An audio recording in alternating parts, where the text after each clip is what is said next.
Good evening. I'd like to welcome the South Windsor residents and all that are here visiting us to our regular Town Council meeting on Monday, April 4th at 7 p.m. This evening, there will be a public hearing held at 8 o'clock to receive citizen input on the transfer of funds in the amount of $100,370 from capital non-reoccurring to the Women's Police Department locker room account. And also a public hearing will be held at 8 p.m. to receive citizen input on the proposed Board of Education budget for fiscal year 2022-2023. So if we could do the Pledge of Allegiance, please. I pledge allegiance to the flag of the United States of America and to the republic for which it stands, one nation, under God, indivisible, with liberty and justice for all. Roll call, please. Councillor Evans. Councillor Kabowski. Here. Councillor Lopez. Here. Councillor Paterna. Mayor Pendleton. Present. Deputy Mayor King. Here. Councillor Kozakowski. Here. Councillor Leidecker. Here. Councillor Gamble. Thank you. I'd like to announce, because we have the public hearings or sign-up sheets in the back of the room, if everyone could sign up on those, or if you'd come up to speak in public input, if you could sign up on those. There'll also be the sheets put up here, so if you miss those in the back, you can come up here and sign in when you speak. Let's see. And now we're moving on to adoption of the agenda, please. Councilor Lopez. Thank you, Madam Mayor. I move for the adoption of today's agenda. Is there any additions, changes, deletions? Deputy Mayor King, please. Yes, thank you, Madam Mayor. I'd like to move for numbers 17, A and C. So discussing a personnel matter as well as to discuss the RFP for the town attorney. If we can move those after the public input number 7. Is there a second? And any discussion on that? Not hearing any. All those in favor? Aye. Any opposed? Not hearing any. The motion carries. Communications from the town manager, please. Thank you, Madam Mayor. A couple items. First of all,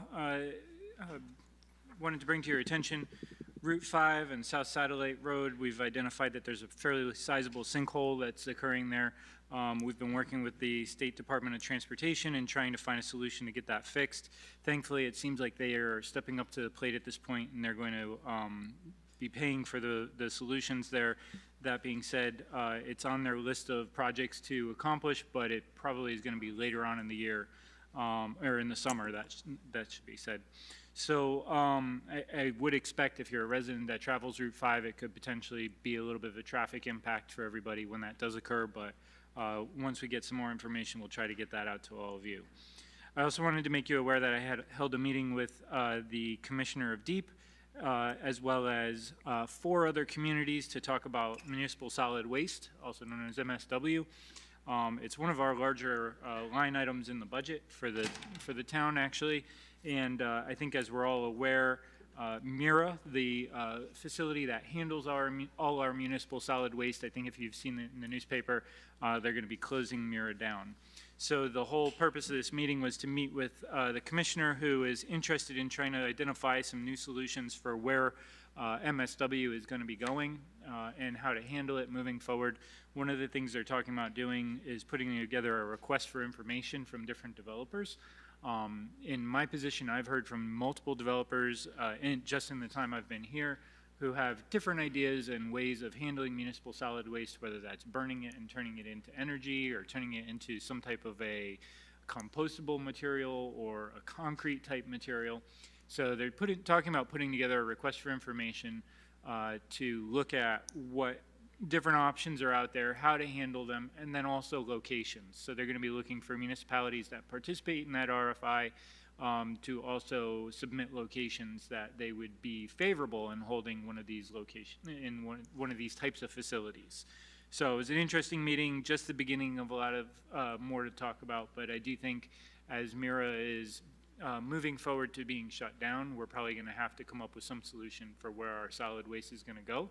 Thankfully, we did enter into a long-term contract with American All Waste, who's our hauler. It's their responsibility to take that somewhere, so our fee associated with MSW is kind of already contractually obligated, so we can't see huge spikes all of a sudden at this point, but in the future, looking out, I think we're talking about like 10 years out, we need to start doing something now to try to get that taken care of for the future. Also, I wanted to bring the council's attention to One Buchan Road. We've started to see the construction start there for the traffic light. That's a traffic light being put in by the developer over there. That will allow for a left turn into that shopping plaza, which is something that they have sorely needed to fill the rest of their storefronts there. Also wanted to talk to you a little bit about the letter that we received about Rye Street Park and getting Rye Street Park cleaned up.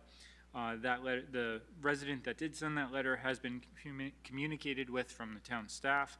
And also, just so everybody's aware, for the spring, we're doing our annual spring cleanup of the park, which includes field seeding, picking up dead wood, cleaning up a lot of the dead wood from the trails. A temporary wood railing is going to be put up at the pond. We'll be clearing stumps at the entrance, planting flowers at the sign.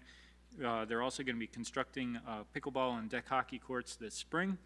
They're going to be doing a renovation of the baseball fields for the adult league baseball, which is to start in June, and then they're also going to be doing improvements on the bike trails.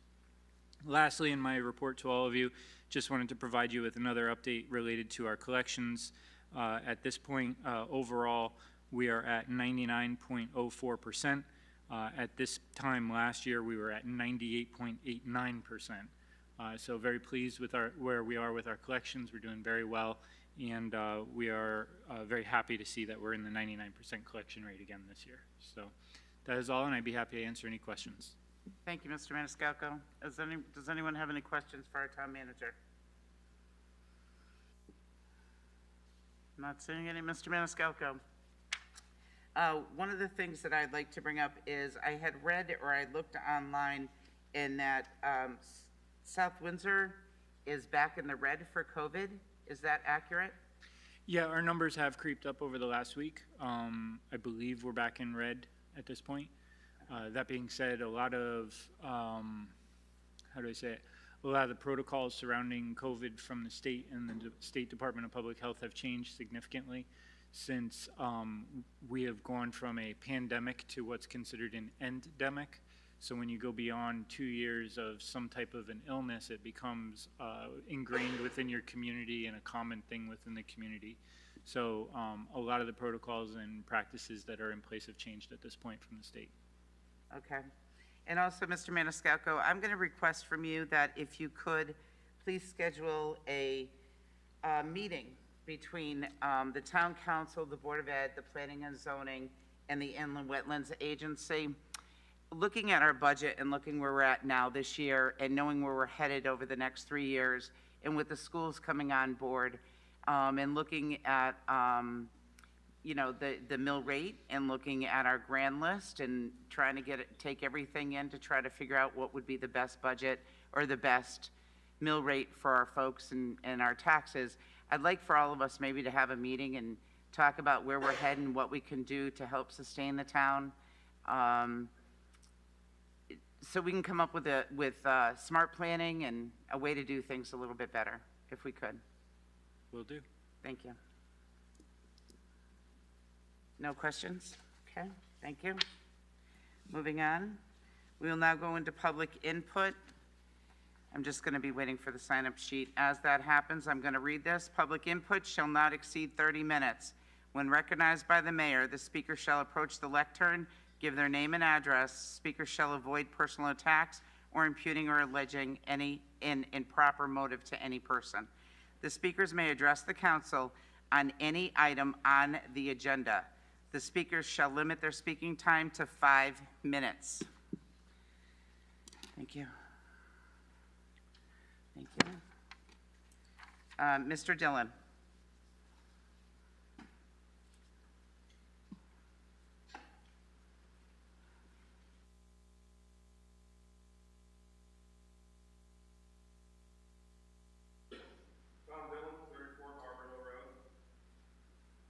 Mr. Dillon, can you turn your microphone on, please? Thank you. I'm not used to mics. Tom Dillon, 34 Barber Hill Road. I'm here to comment on 11A and some of the comments that have been mentioned by this council in the past. Councilor Evans said on 3/21/22, I heard someone say if we have someone who wants to volunteer, we should be putting them in that position. She said, I think that just because a person says they want to volunteer, we have a duty to make sure the town, to make sure that these are the appropriate people to fill these positions. I don't think we should be opening the door to anyone. We as councilors need to hold those we appoint to a high standard, just as we do ourselves. So I hope as we consider those that we bring forward, that we're considering who they are, how they will represent themselves, and how they will represent the town on these boards and commissions. Deputy Mayor King was quoted in the JI on Friday, 18th March. He commented on the council's rejection of a nomination in February, saying you have to have a cool head when you're in these elected and appointed positions. Well, sometimes karma comes back. 11A, please, sir. It is 11A. I'm talking about fitness to serve. 11A is Mr. Damian Humphreys. No, I'm talking about the general, and I'm also talking about old business. It has to be, excuse me, it has to be on the agenda, please. Pardon me? Excuse me, what's wrong? His phone, I think, is going on the corner or something. Tape recorder. Tape recorder, sorry. It's tape recorded. Oh, We'll just paraphrase it. 2 days after Mr. King made those comments, he was involved in Muffingate down on 7-Eleven. When I was a town employee, I had to go through ethics training, mostly because of what our management would do, and we would get the punishment of having to sit through ethics training. You cannot use your position in this town under any circumstance to gather any kind of a favor, a muffin, a coffee. This recording, which I guess I don't have to continue playing, is an independent witness that called the police to report his conduct that day. I think it's very hypocritical for the council to sit here and take away the opportunity for the opposite party to serve because you have an agenda, apparently, and then to be hypocritical, make these comments about how bad they are, and then Mr. King continues to serve. Mr. King should resign as deputy mayor. sir, I don't see the relevance to this 11A, Well, I think please. everyone else here sees the relevance. And you could speak Everyone to else that in town under sees item the relevance. 15 for items that are not on the agenda. It is on the agenda. It's on two agendas, 11A and old business. 11A is Mr. Damian Humphreys. 11A and old business. So I've said my piece. If you do not leave, Mr. King, this council on the Democratic side is being very hypocritical. Thank you, Mr. Do Dillon. we expect that of you? I don't know. People will make their judgments.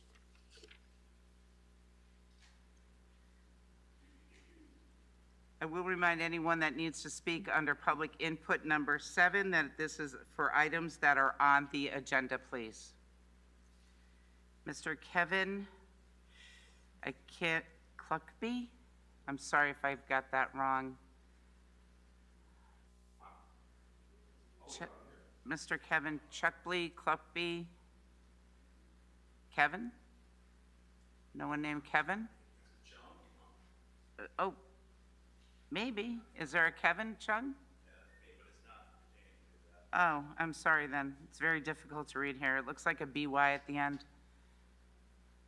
Any other Kevin in the room? Not seeing any. Ms. Audrey Delnicki?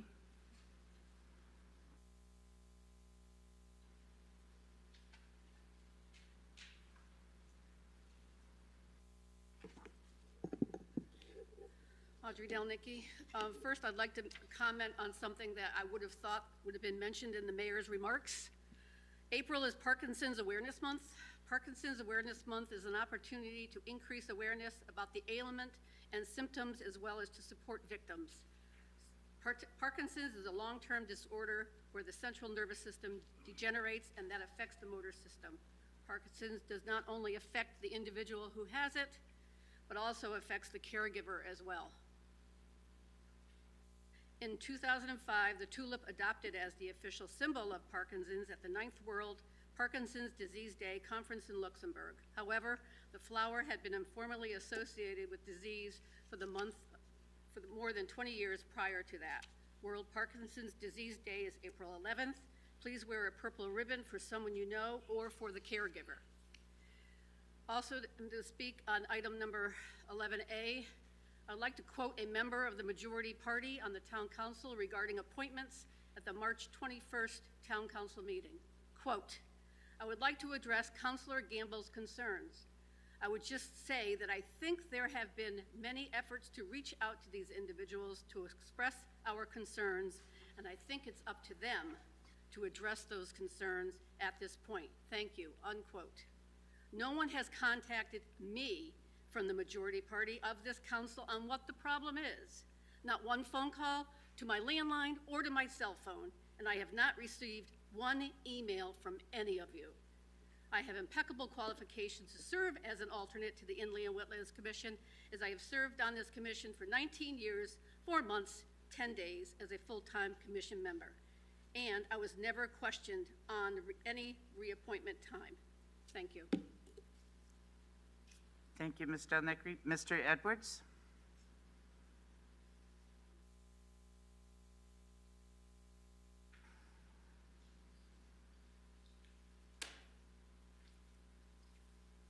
Hi, Dan, is this thing on? Dan Edwards, 131 Hilton Drive, here to speak about,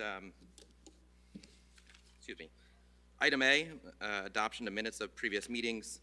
At the March 7th meeting of the Town Council, among the many things I spoke about was a disinformation campaign by a high-ranking member of the Town Council. At the time, I think it was in relative to another commission and zoning issue, but here we are a few weeks later, and now we're dealing with another disinformation campaign by a high-ranking member of the Town Council.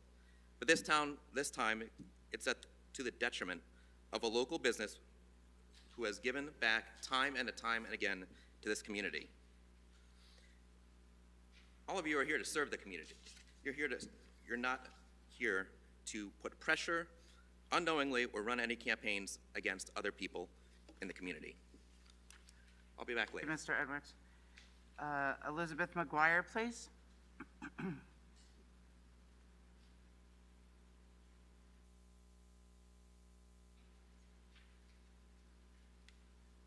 Hello, good evening.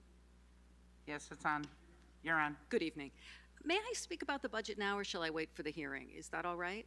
I want For to make what? sure that I'm speaking properly and in the appropriate place regarding the budget, the school budget.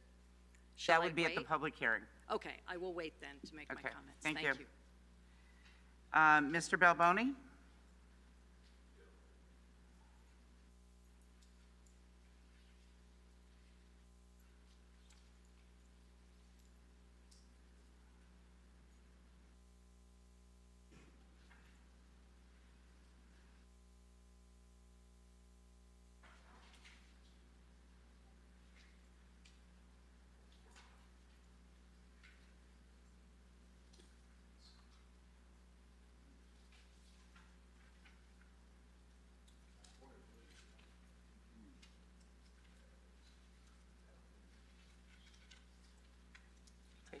Take your time.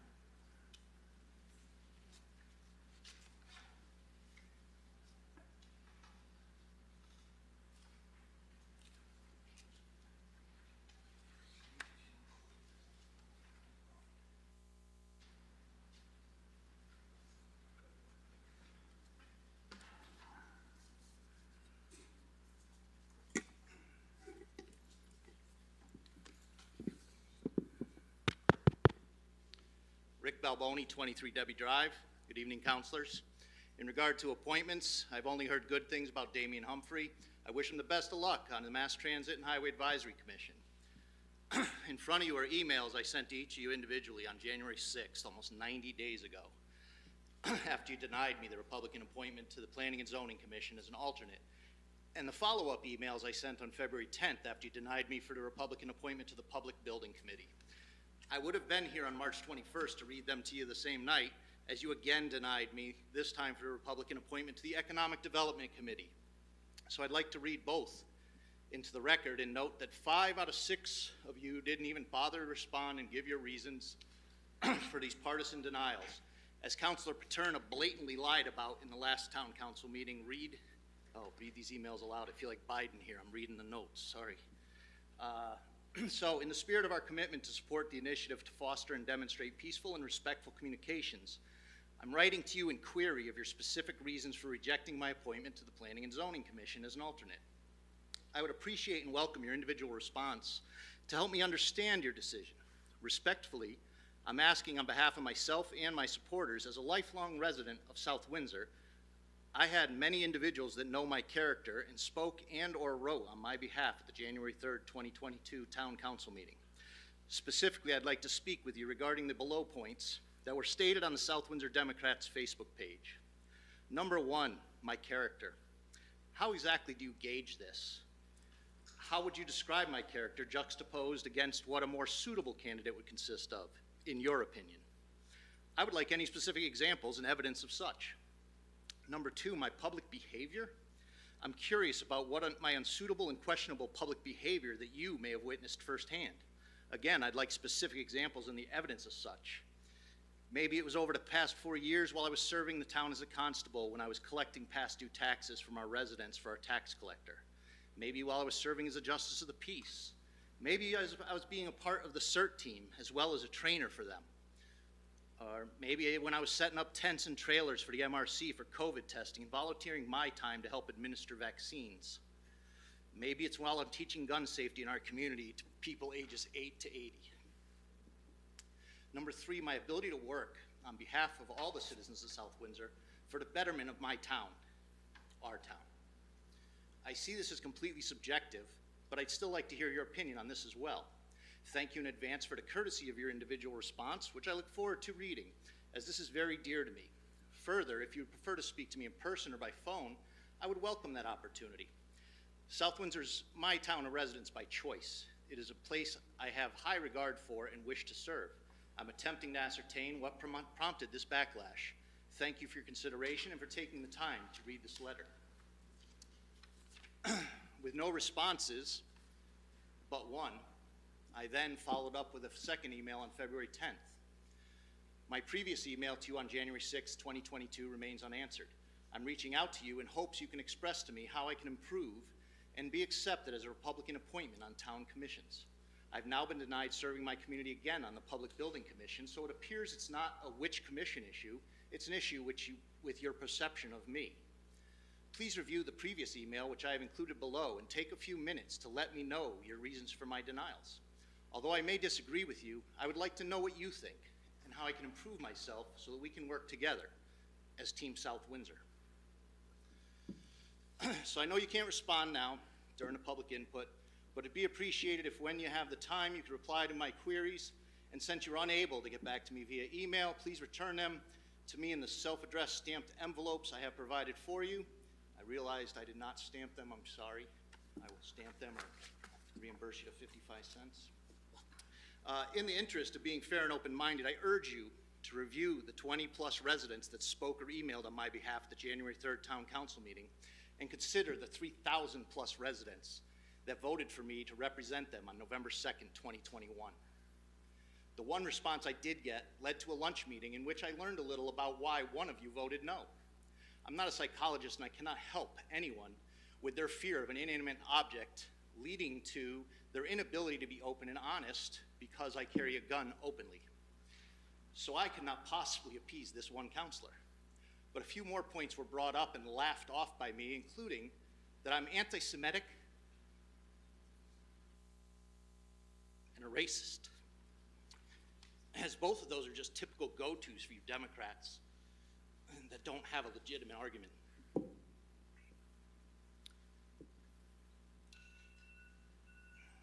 If it's truly your opinion of me based off my online profile, as well as fabricated memes and videos by the Democrats, as there isn't an ounce of truth to either, and none of you know me personally. I encourage you to have the courage to sit and talk with me, human to human.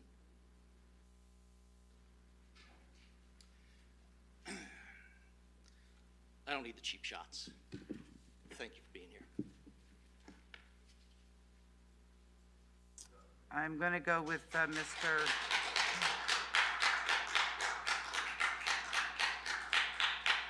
Mr. Kevin. One more time, is there a Kevin in the room? Not seeing any. Does anyone else, would anyone else like to speak on public input number 7 for items that are on the agenda? Going once. For items that are on the agenda, please come up and speak. And for the third time, anyone like to speak for items that are on the agenda under number 7, public input? Not seeing any, we'll be moving on now to items 17A and 17C, which is executive session, and we will be back out to continue with the meeting after that. To read, please. Deputy Mayor King. I move that we go to executive session for items 17A and 17C. 17A to discuss a personnel matter, the position of the clerk of the council, as well as 17C to discuss the RFP for the town attorney. I'd like to invite the town manager, Michael Maniscalco, the assistant town manager, Ms. Perry, and assistant town manager, Mr. Roberts, as well as any other appropriate personnel. Is there a second? Is there any discussion? Not seeing any. All those in favor? Aye. Any opposed? Not seeing any. The motion carries.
Thank you.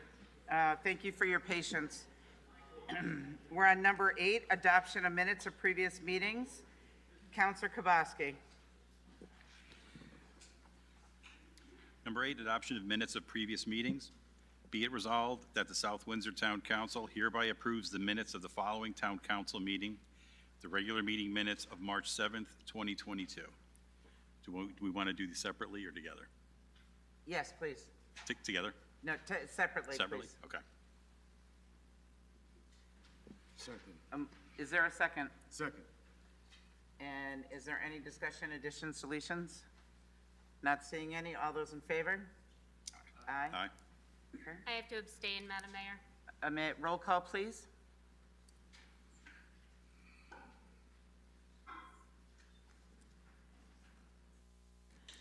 Counselor Evans? Counselor Kabowski? Yes. Counselor Lopez? Yes. Counselor Paterna? Mayor Pendleton? Yes. Deputy Mayor King? Yes. Counselor Kozakowski? Yes. Counselor Leidecker abstained. And Counselor Gamble, not here. That is 5 yeses and 1 abstention. Thank you. And the next one, please. Be it resolved that the South Windsor Town Council hereby approves the minutes of the following Town Council meeting. Board of Education and Town Council Joint Budget Work Session of March 23rd, 2022. Is there a second? Second. Is there any item, discussion, deletions, additions, corrections? Not hearing any or seeing any. All those in favor? Aye. Any opposed? Any abstentions? Not hearing any. The motion carries. Thank you. Moving on to item 9, communications from liaisons, officers, and boards directly responsible to the council. Does anyone have any reports that they'd like to give? Councilor Kozakowski? Yes, thank you, Madam Mayor. I just want to report that the Planning Zoning Commission held a public hearing on March 22nd, I believe. The public hearing was to discuss a proposed amendment for a moratorium of warehousing truck terminals. It would be a 1-year moratorium, which would prohibit the submission of an application for those 2 uses in town. The commission did continue the public hearing, which is going to be further discussed tomorrow night. Thank you. Thank you. Is there any other reports? Open space, did you go? Open space? No? That was today at 5:30. Okay, and what about Yes. strategic? Yes, thank you. Sure. The Strategic Planning Committee met for the first time, I believe last week. It was a productive meeting. We were able to introduce ourselves, and we believe we began to kind of discuss the framework of what the next strategic plan is going to look like. Great, thank you. Is there any other reports from liaisons, officers, or boards directly responsible to the council? Not seeing any, we'll move on to number 10 report. Oh, I'm sorry, I have number 9 here. Councilor Evans is not here, so I will read this. The Human Relations Commission, if I can invite Ms. Linda Jeske up from the Human Relations Commission to speak.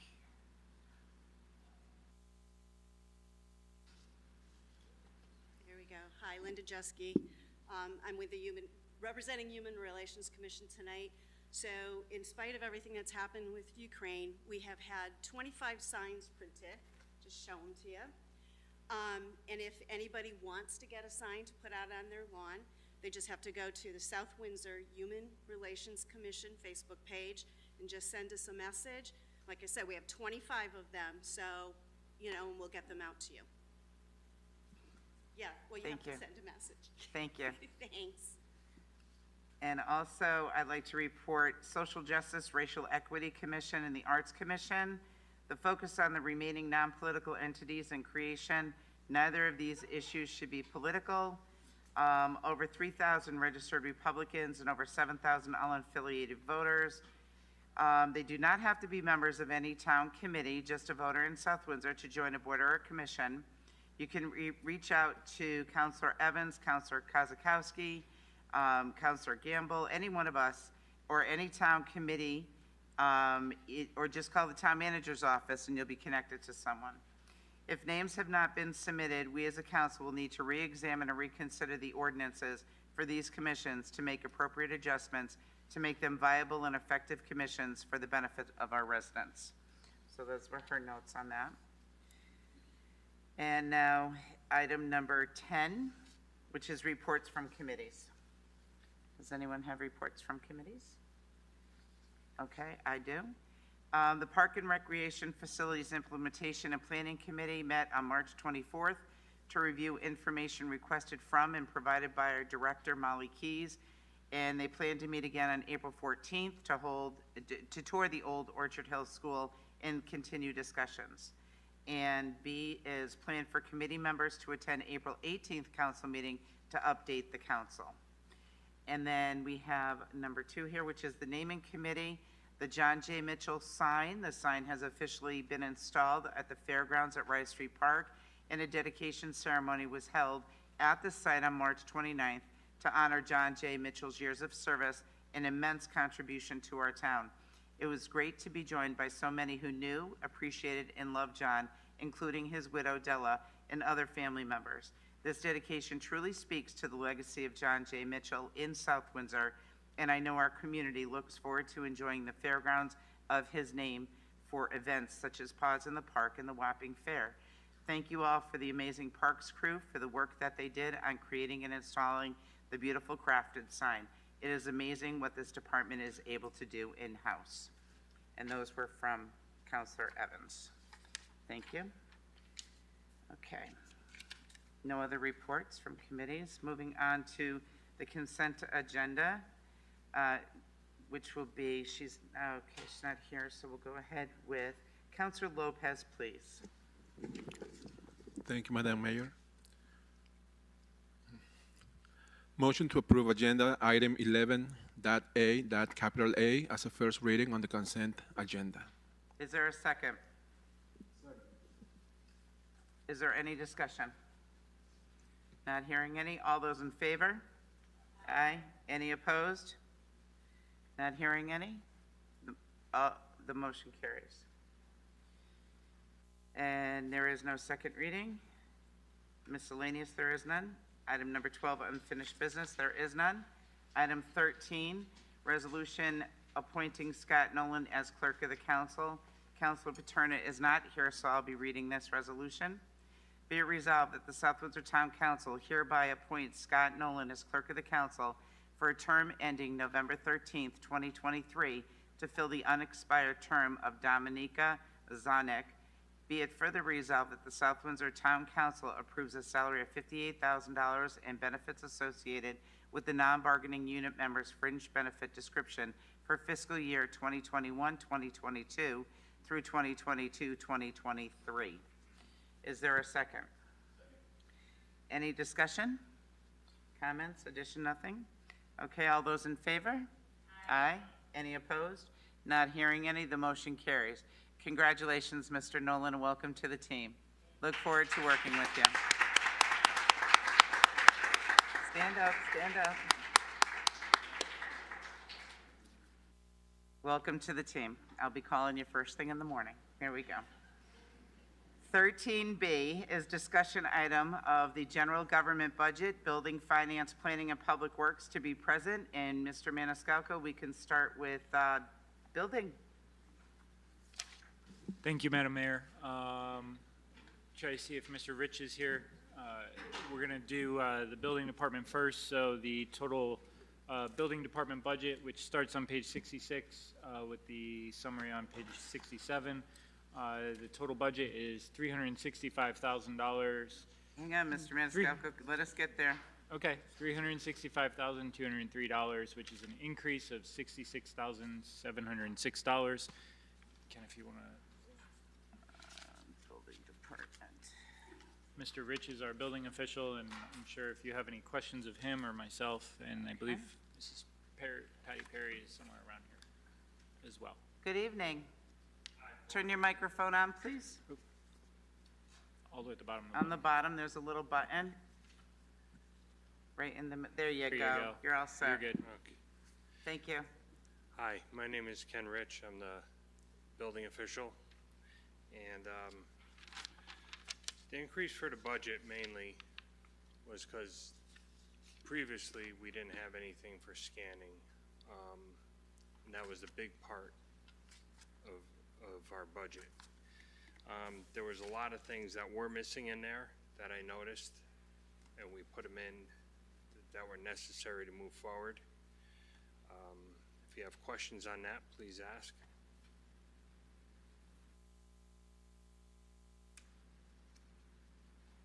Mr. Maniscalco, go ahead. Yeah, I would just follow up with, you know, I think as all of us are aware, we've had a lot of conversations about the importance of our building department records and how important they are for each and every one of us in the community.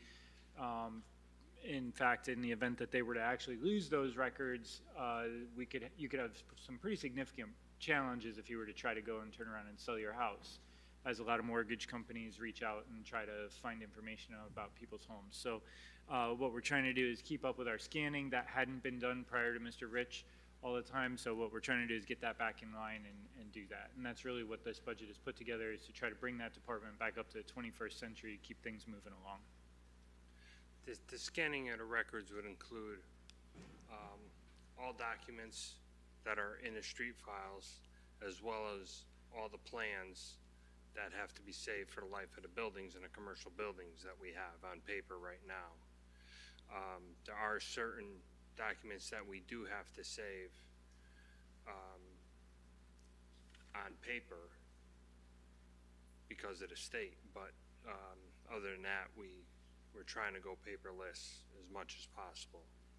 Did you say that was under professional? Where is that falling in this chart, Mr. Maniscalco? The increase for the scanning is under the professional line? Yeah, it's under Okay, that's what I thought, because I see a big number there, so I was just like, from 1,000, I'm like, whoa. Yeah. And then down in the recruitment and training is also an increased number.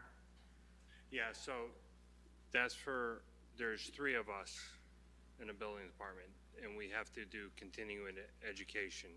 So that's, sometimes we have to go away to do this education, and we collaborate with different towns. And there's one that's 3 days, and there's several that are just a full day long. Thank you. Does anyone else have any other questions for the building department? Well, thank you for coming this evening, and we'll look this over, and we truly appreciate the time and effort that you've put into creating this budget and finding new ways of doing things with the scanning. Thank you. I would point out this is Mr. Rich's first budget with us here, so we're glad I know, he's here. I can tell. to do It's this. okay. We're He's being doing a great easy on job him. with it. We're being easy. It's okay. You were nice to me, thank you. Oh, okay. Shh, don't let anybody know that. I can be nice. Yeah, don't say that too loud, I guess. All right, so we're going to bring up the finance department next, which is page 70 in your budget book. I don't know, Patty, if you want to get up and speak. The overall finance department budget was increase of $7,901. It's a total budget of $332,857. Our numbers leading. That's just for the assessor, I'm sorry. So if you want to, do you want to start there and go from there, or how do you want to? Where do you want to go with this? So hello, everybody. I'm Patty Perry. I'm the Director of Finance. I'll be presenting all 3 departments of finance tonight. So we can start with the Assessor's Office. The overall budget has increased $7,900. It's mainly due to contractual salary increases and pricing guides for motor vehicles. And what page was that on, the assessors? So in my budget book, I have it on 73. Okay, yep, that's where I was at. Okay.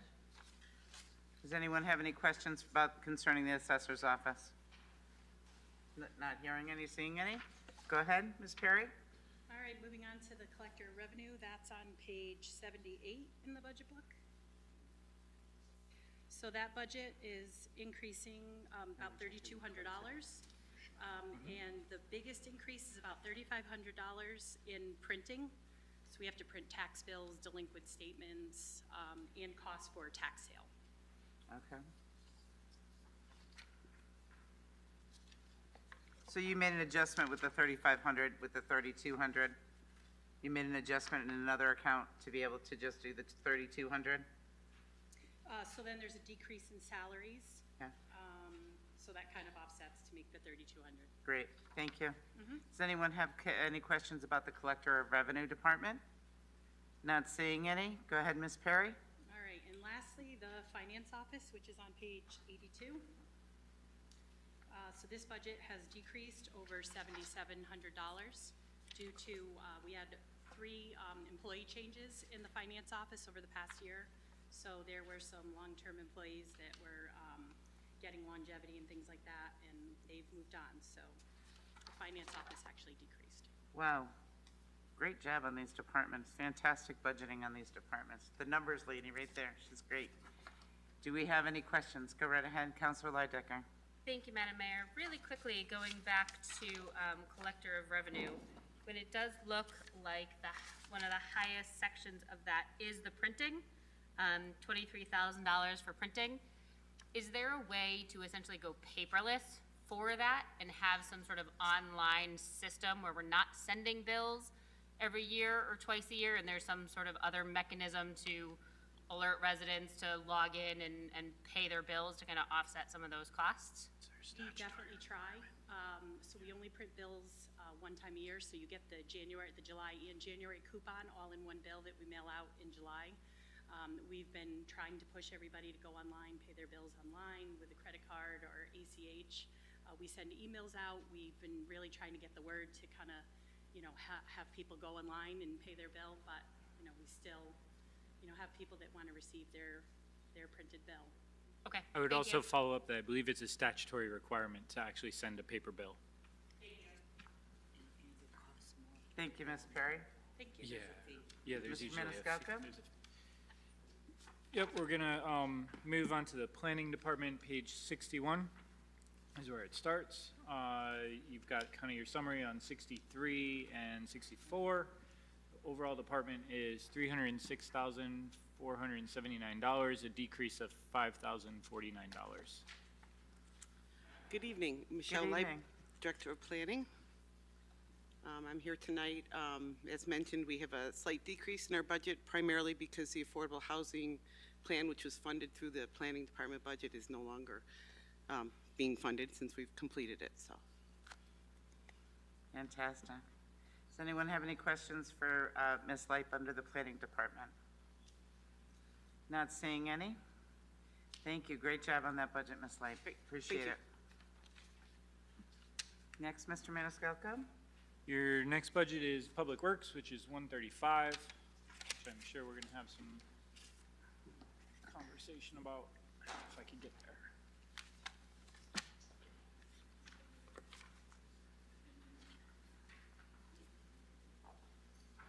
Good evening, Madam Mayor and Councilors. Vincent Stetson, Director of Public Works. We've got a team effort this evening. I'm not going to be representing every division. We have the subject matters experts here with me, and I would like to invite Mr. Jeff Doolittle up to speak about the engineering department. Engineering is 130, the summary is on 137.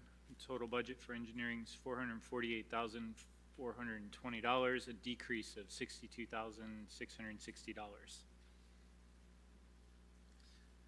Good evening, Madam Mayor, members of the council. Jeff Doolittle, Town Engineer. So my budget is decreased due to a transfer of one of the employees to another department. Our GIS analyst was transferred this year to the IT department. So he's no longer carried in my budget, but you will see him in their budget. And the reduction in your budget is how much? It's about $62,000. Okay, got it, 660, got it, okay. And that's just in engineering, or is that in all the, That's just an engineer. in engineering, okay. I see. Otherwise, the budget's the same as it's been in the past couple of years. Great, does anyone have any questions for engineering? Not seeing any? Thank you. Thank you. Mr. Maniscalco? All right, next budget is the street services. and that's on page 141. It's kind of your summary. So that budget is $3,328,417. That's an increase of $166,973. Good evening. Good evening, everyone. I'm Marco Mucciaro, Streets Superintendent.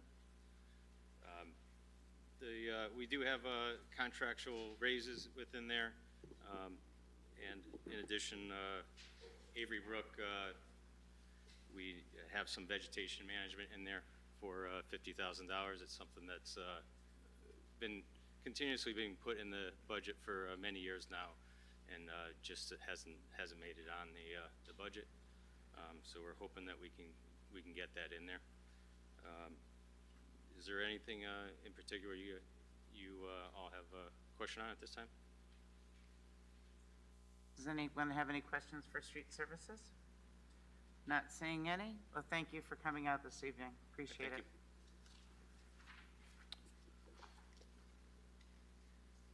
All right, and the last one is fleet services, which is summarized on page 146. Total budget is $1,108,106, which is an increase of $61,287. 61,200 and what? 87. Thank you. Good evening.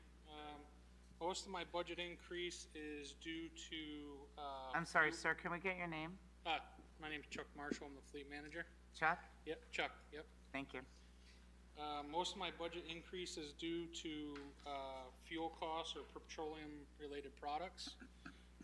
Overall, I've added in about a 10% increase across most of our oils and grease and lubricants like that. That's where a biggest part of my increase is. Also, we installed the dual-facing cameras in most of the town vehicles. So last year my budget had to cover that. My 442 was removed, which is our equipment supplies.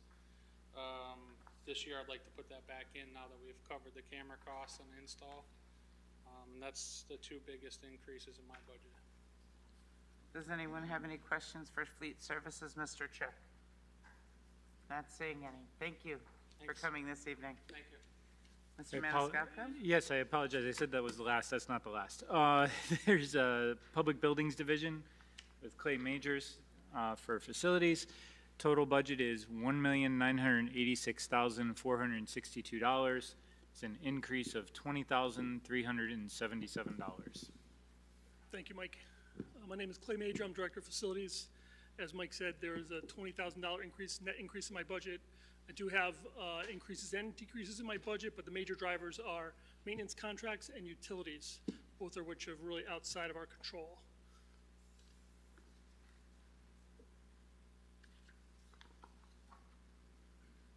Thank you, Mr. Majors. Does anyone have any questions for Mr. Majors? Yes, Mr. Majors, I do. Do we have any information about one of our town buildings being charged by Connecticut Water for the sprinkler system? Do we know that? I'm not sure what you're referring to. Okay. Yeah, we're working, so that was a question brought up in relation to one of the firehouses. Right. And we are waiting to get that bill from the fire chief, so that way we could actually figure out what exactly is on that bill first, because I have a feeling there's a number of different charges that you get on a water bill from Connecticut Water, similar to like what you might get on your electric bill.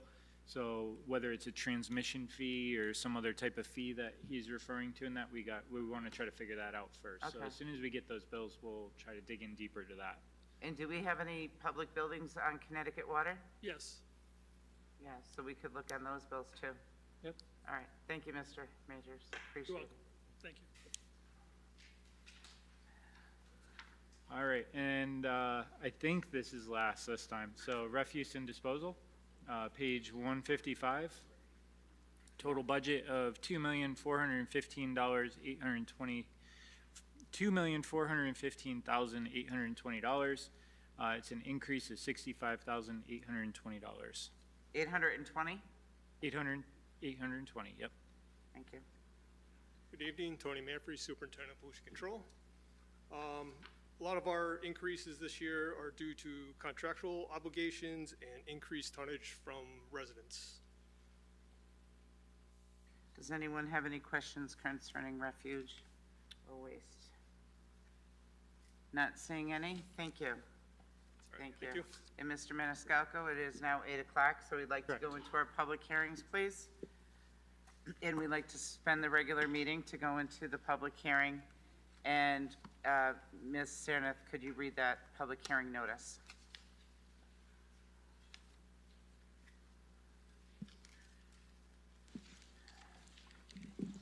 To be published in the Journal Enquirer, March 28, 2022, legal ad, Town of South Windsor. Be it resolved that the Town of South Windsor Town Council hereby sets Monday, April 4th, 2022, at 8 p.m. in the council chambers of the South Windsor Town Hall, 1540 Sullivan Ave, South Windsor, Connecticut, as the time and place for a public hearing to receive citizen input on the transfer of funds in the amount of $100,370 from the capital non-recurring account to the Women's Police Department locker room account, dated at South Windsor, Connecticut, this 28th day of March, 2022, attested to by Sandra Barone, Recording Secretary. Thank you, Ms. Sarnath. And do we have the sign-up sheets for both the public hearings? Yes.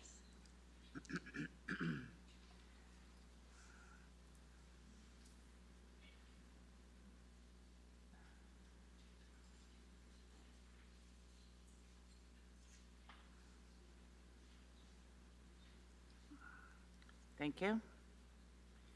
Let's see here. This is for the Ms. Daria Plummer, please.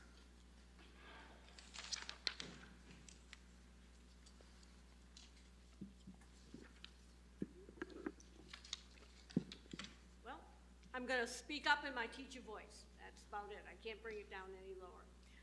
Good evening, Mayor Pendleton, Deputy Mayor King, and members of the Town Council. My name is Daria Plummer. I live at 235 Orchard Hill Drive. And I'd like to speak briefly now at this public hearing on this new business item F, the resolution approving the appropriations of $100,370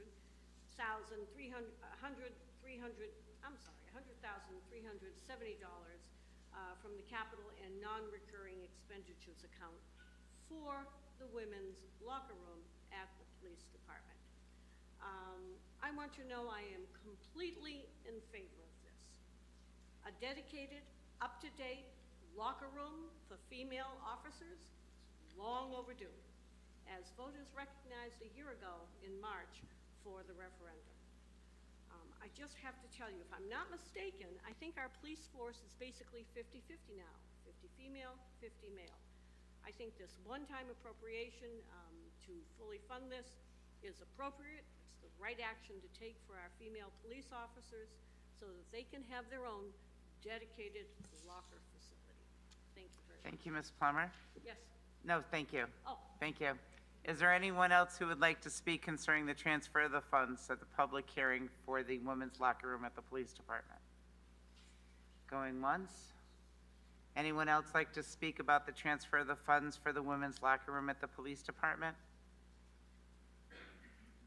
One more time. Anyone like to speak in the public hearing for the women's locker room and transfer of funds for the women's locker room at the police department? Not seeing anyone.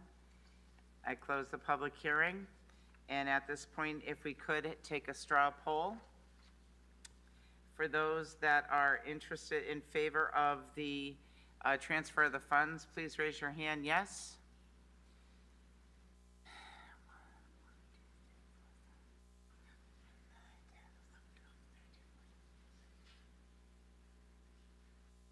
Thank you.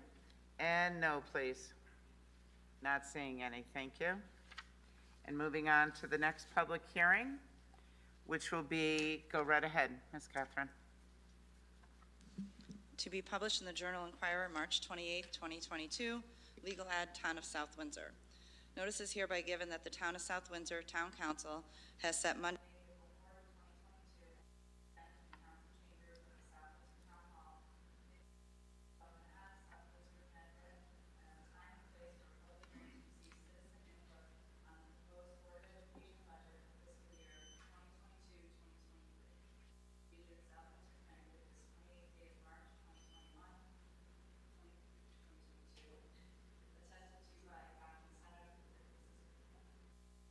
Thank you, Ms. Center. And on the sign-up sheet, we have Ms. Daria Plummer, please.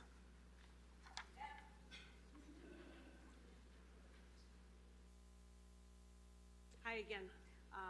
Good evening again. I'm still Daria Plummer. I still live at 235 Orchard Hill Drive.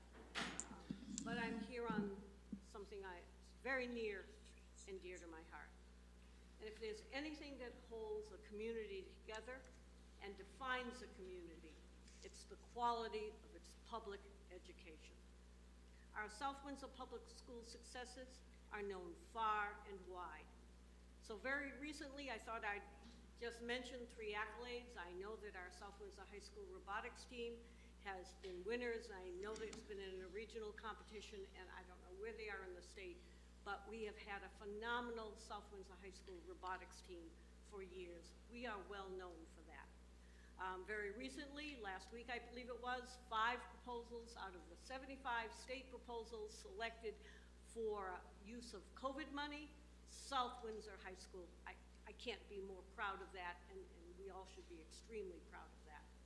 And I don't know if you know, but we have a young lady at Timothy Edwards Middle School who came in first place in National History Day in the regional competition. She's gone to the state. I don't know the results of that or if it's happened yet. But again, our students continue to bring notoriety to our community because we are good and we have provided great education for them. So that being said, all of us know of successes within our school community, but achievements, honors, success, and the need to add or enhance programs to strictly benefit students, they don't come easily, any of them, but they have been built up over time with human and capital investment to impressive, commendable, and renowned levels. We are just coming out of the rabbit hole of COVID after 2 long years, where unused monies were applied as needed and very little increase was needed at those times for the Board of Ed. But they have told us, and we listened, and we know that this could not continue forever, and it has come this year. We are a community that has been prepared by our Board of Education and our education leaders. Budgets in South Windsor are enrollment and curriculum driven, as they well should be. Our successes, our honors, the learning, our caring, and providing of our students, this is why people come to South Windsor. I'll repeat that. This is why they come, because of our public education. We have a great community. We provide great services, but they come because of public education. We support children. We support families in many ways. I know you know me. I've been a resident for 55 years, taught for 39 years here, but I'm asking for your full support for the Board of Education's budget. Not to do so hurts the entire town, and it would be less than responsible to do anything else. And honest to goodness, if any department deserves it, it's the Board of Education and the administration. Thank you very much. Thank you, Ms. Plummer. Is there anyone else who would like to speak? Can Ms. Elizabeth McGuire, please?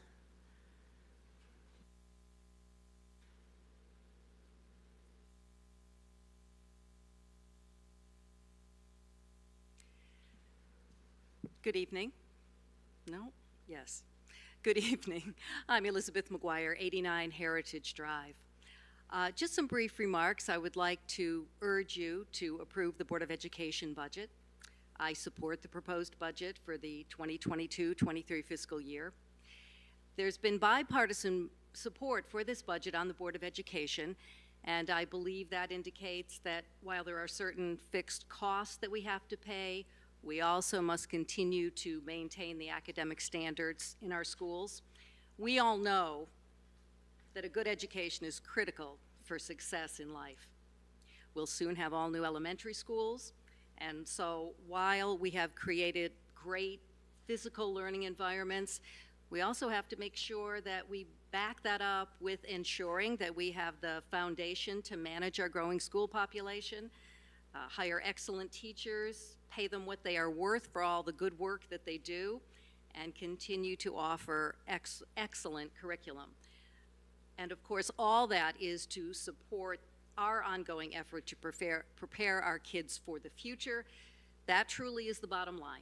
So I urge your support for the Board of Education budget. Thank you. Thank you. Anyone else like to speak for the Board of Education budget?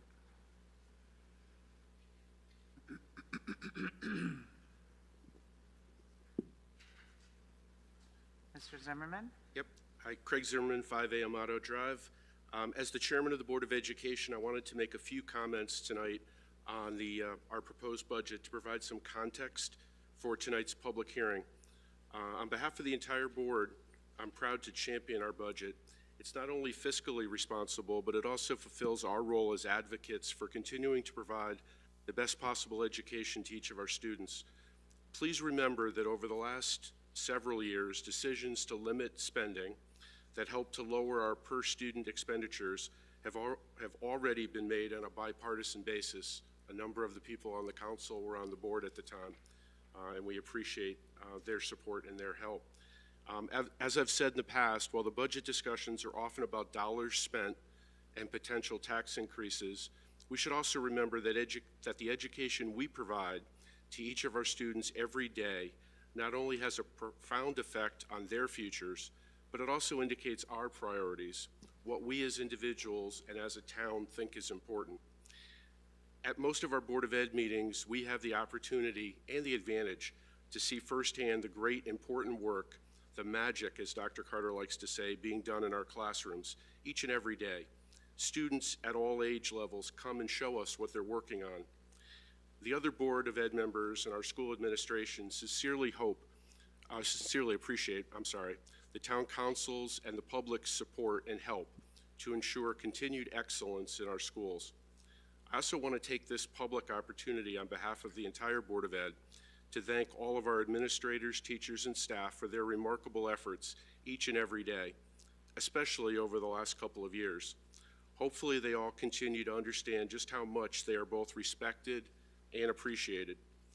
Now, two important facts that greatly affected our Board of Ed budget proposal include, number one, and you've heard this before, we continue to be the fastest growing school district in our DIRG and one of the fastest growing in the entire state.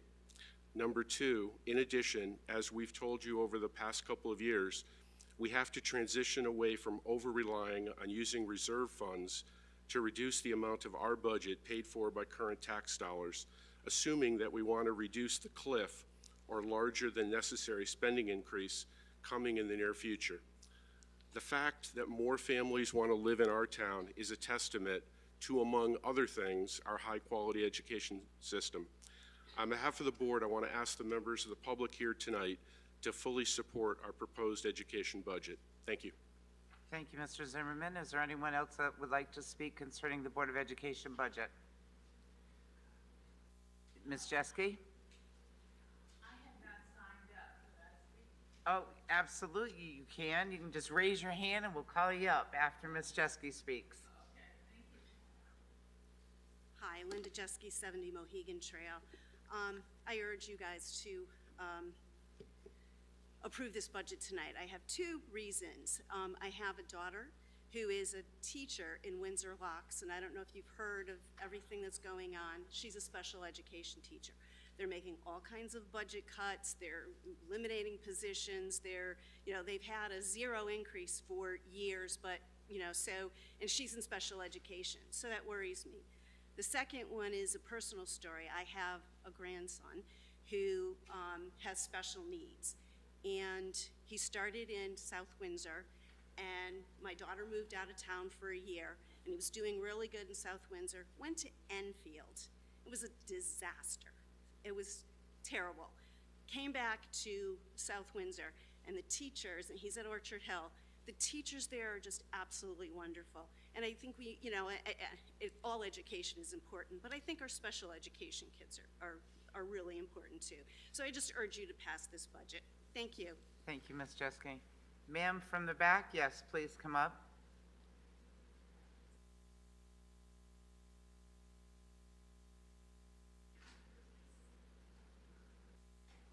And if you could just give us your name and address, please. Yes, I'm Jane Jones Sellers. I live at 840 Ellington Road.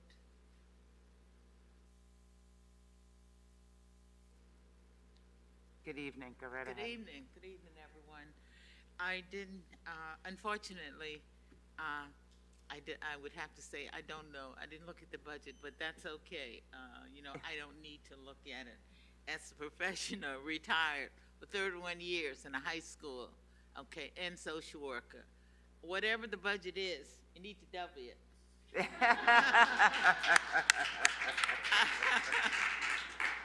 I want to say that because I spent so much of my money in prom time.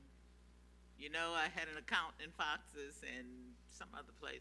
But I would just give the kids my card and say, you know, go get something, but I'd give them a budget. And then you used to have tuxedo for the men, and I would send them, and I would never forget one student. He came back with this top hat and walking cane. You know, he said, Miss Ellis, all of this went with my outfit. But they were, I'm just saying, whatever the budget is, I'm gonna go back and I'm gonna look at. My husband's not doing well, and I spend my time, you know, with him. But I just had to stand up when I was sitting there, and I'm gonna go and look and see what it is. My kids went to school here. One went to Loomis, and the other one had an opportunity to go, but you know what he said to me? He said, Ma, during the summer, I don't have no friends. All those kids go back to their wealthy families. He said, I want to stay at South Windsor. Very So, good. and he finished in 83, so that tells you I'm speaking of my age. But that's okay. Whatever your budget is, double it. Thank you, Ms. Jane. Okay, next, Ms. Hockenberry?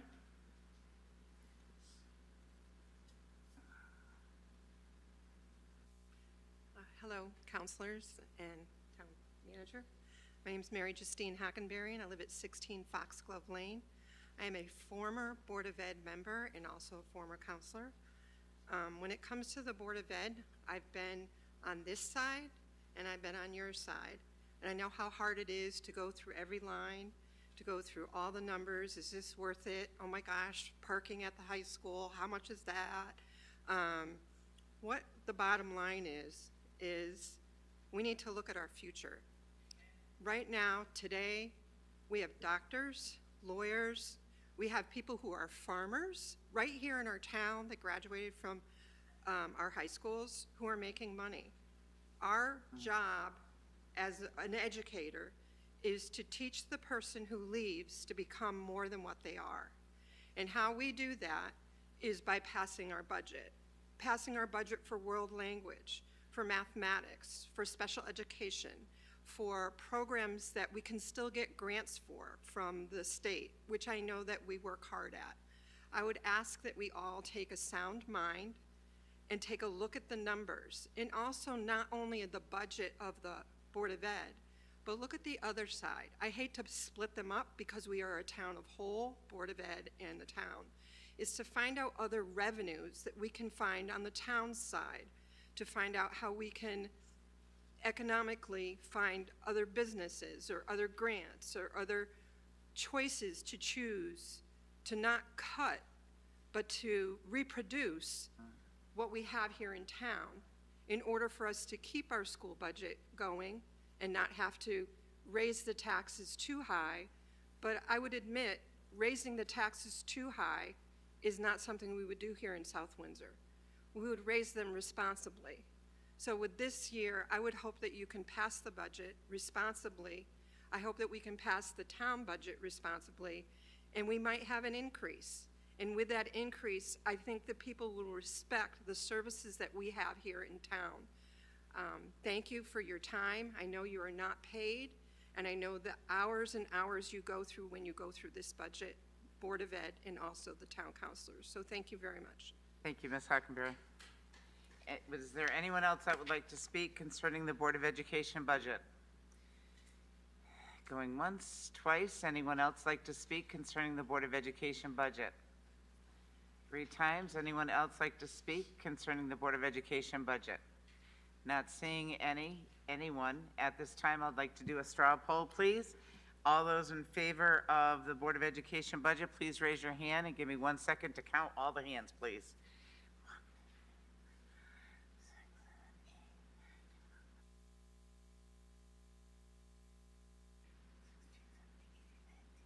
Thank you. Are there any noes? Not seeing any, thank you. And moving on, just give me 1 second. Okay. We are on item number, close the budget, the public hearing, please. We are back to the regular meeting, and we are now on item 13C, a discussion item, potential amendment to the local preference ordinance requested by Councilor Kozakowski, please. Thank you, Madam Mayor. So, a little background. The council was made aware of a situation where there was a local farmer that had a lease to farm land that was owned by the town of South Windsor. And the lease was going up, and the lease was going up for an RFP for a new 5-year contract, 5-year lease. And there was multiple bids on this piece of land, and there's multiple bids, and the town manager awarded the bid to the highest responsible bid, yielded the highest amount of money per submitted. So, and I think that was the right thing to do. Unfortunately, the person that won the bid was not the person that had been farming the land for the last 5 years and probably the last 5 decades before that. So, and I thought, oh, what a shame, you know. So the town manager and the staff performed some research and determined, you know, looked into it and figured out what happened. And they provided some information, and I think that based on what was submitted and the process that was had, that the town manager acted appropriately and did his duty and awarded the bid to the person that got it. It was an outside business. And, you know, that's kind of tough to swallow. You know, local agriculture is something that, you know, we should be fighting for. Agriculture is in our history, South Windsor's history. Agriculture is an important piece in my extended family's lives, and in my professional career, I'm an advocate for local farming, and I think it's important. So, want to figure out what can we do as a town council to help the situation, to how we can help our local farmers. So, in the conversations with the town manager, we looked into our ordinances, and to look at what kind of local bid preferences that we had already in the books.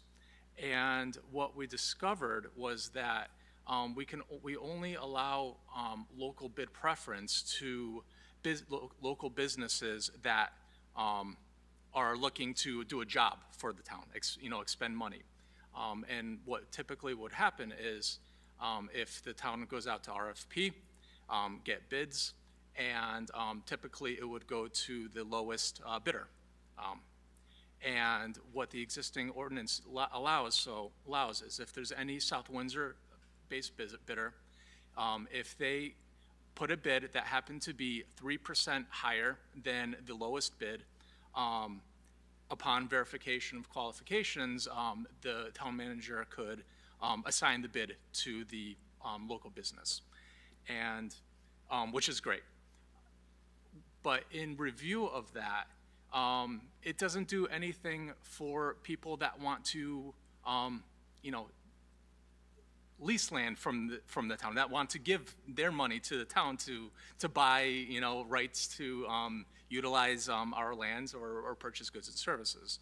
So I think that's where this proposal came in.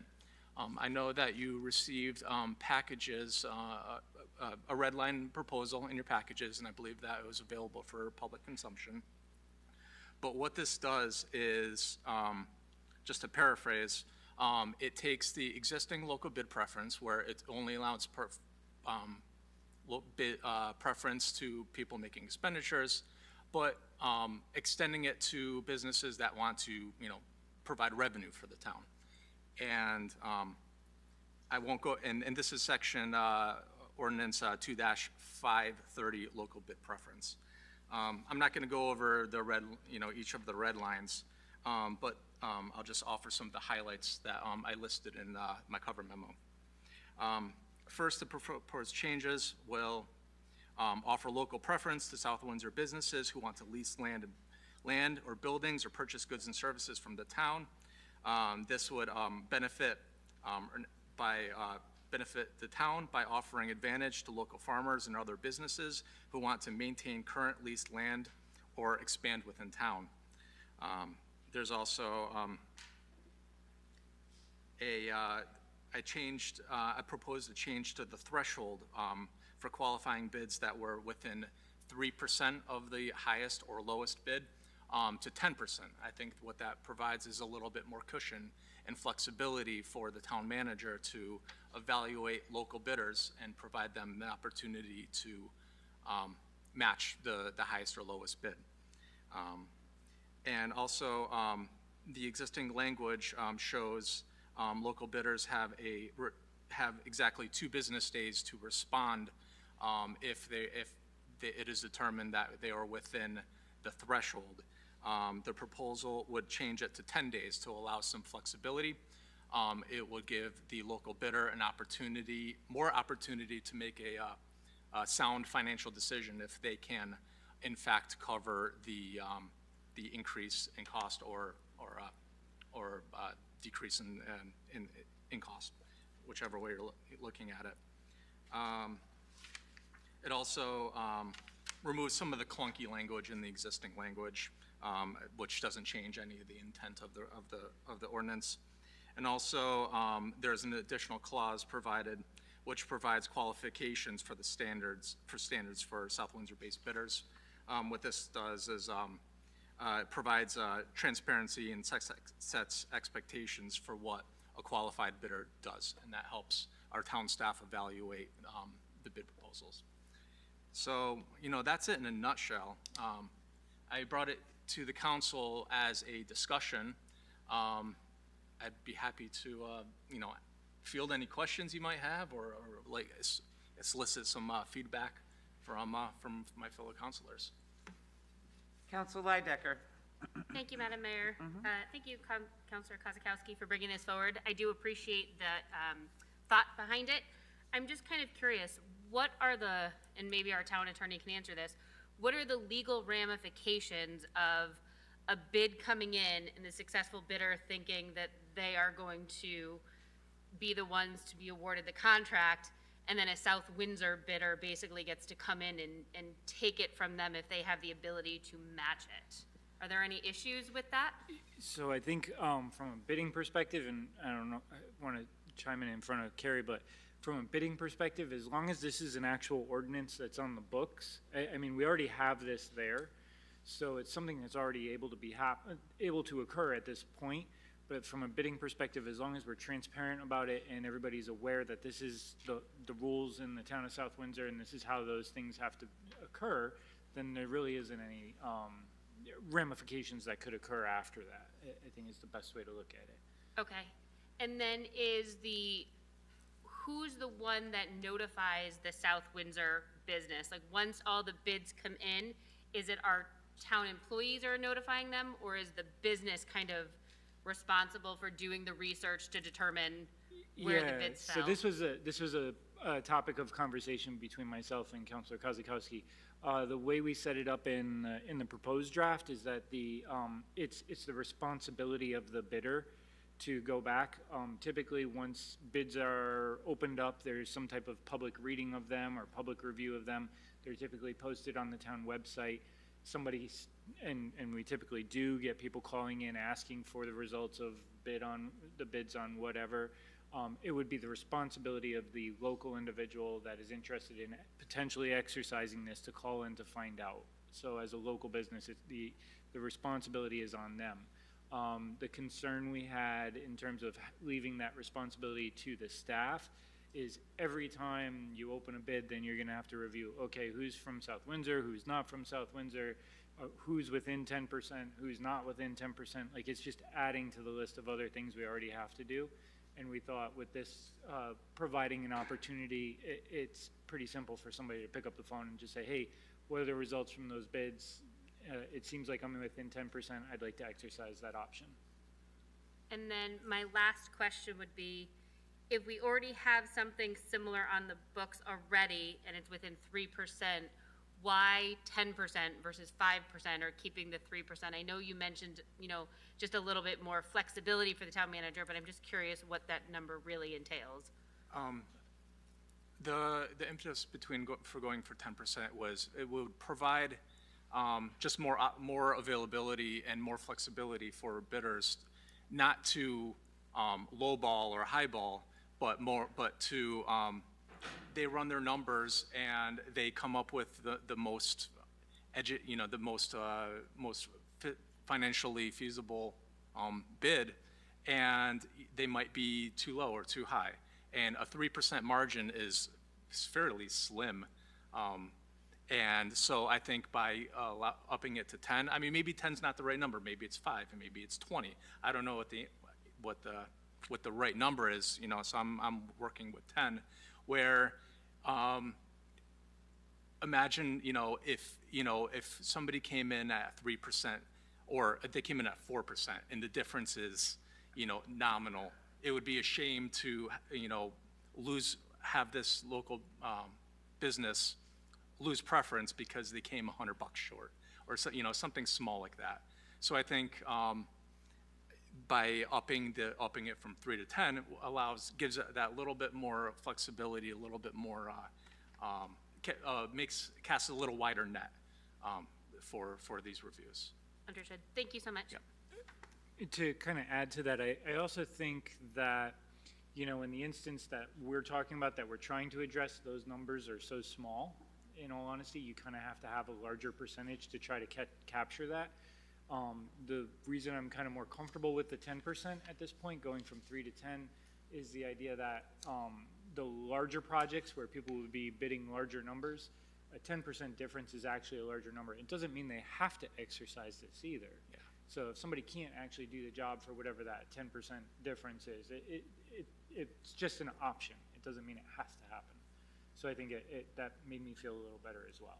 Yeah, and just to be clear for the council and anybody listening in the public, it wouldn't award the bid at a lower number. It would just provide that local bidder an option to match the highest or lowest bid. So it would be up to them if they can financially responsibly do that. Councilor Kubowski? Thank you, Madam Mayor. I'm curious on the item regarding the response time, going from 2 days to 10 days. What's the thought behind giving the additional 8 days? Like, how would, I guess my question, how would that work? Not familiar with the process, so how does that work? I'll defer to the town manager for the process.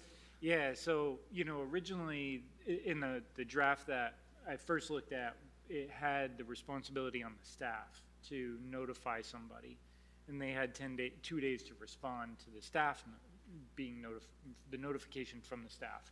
We kind of flipped that, so they have to come to us and say, I want to exercise this option.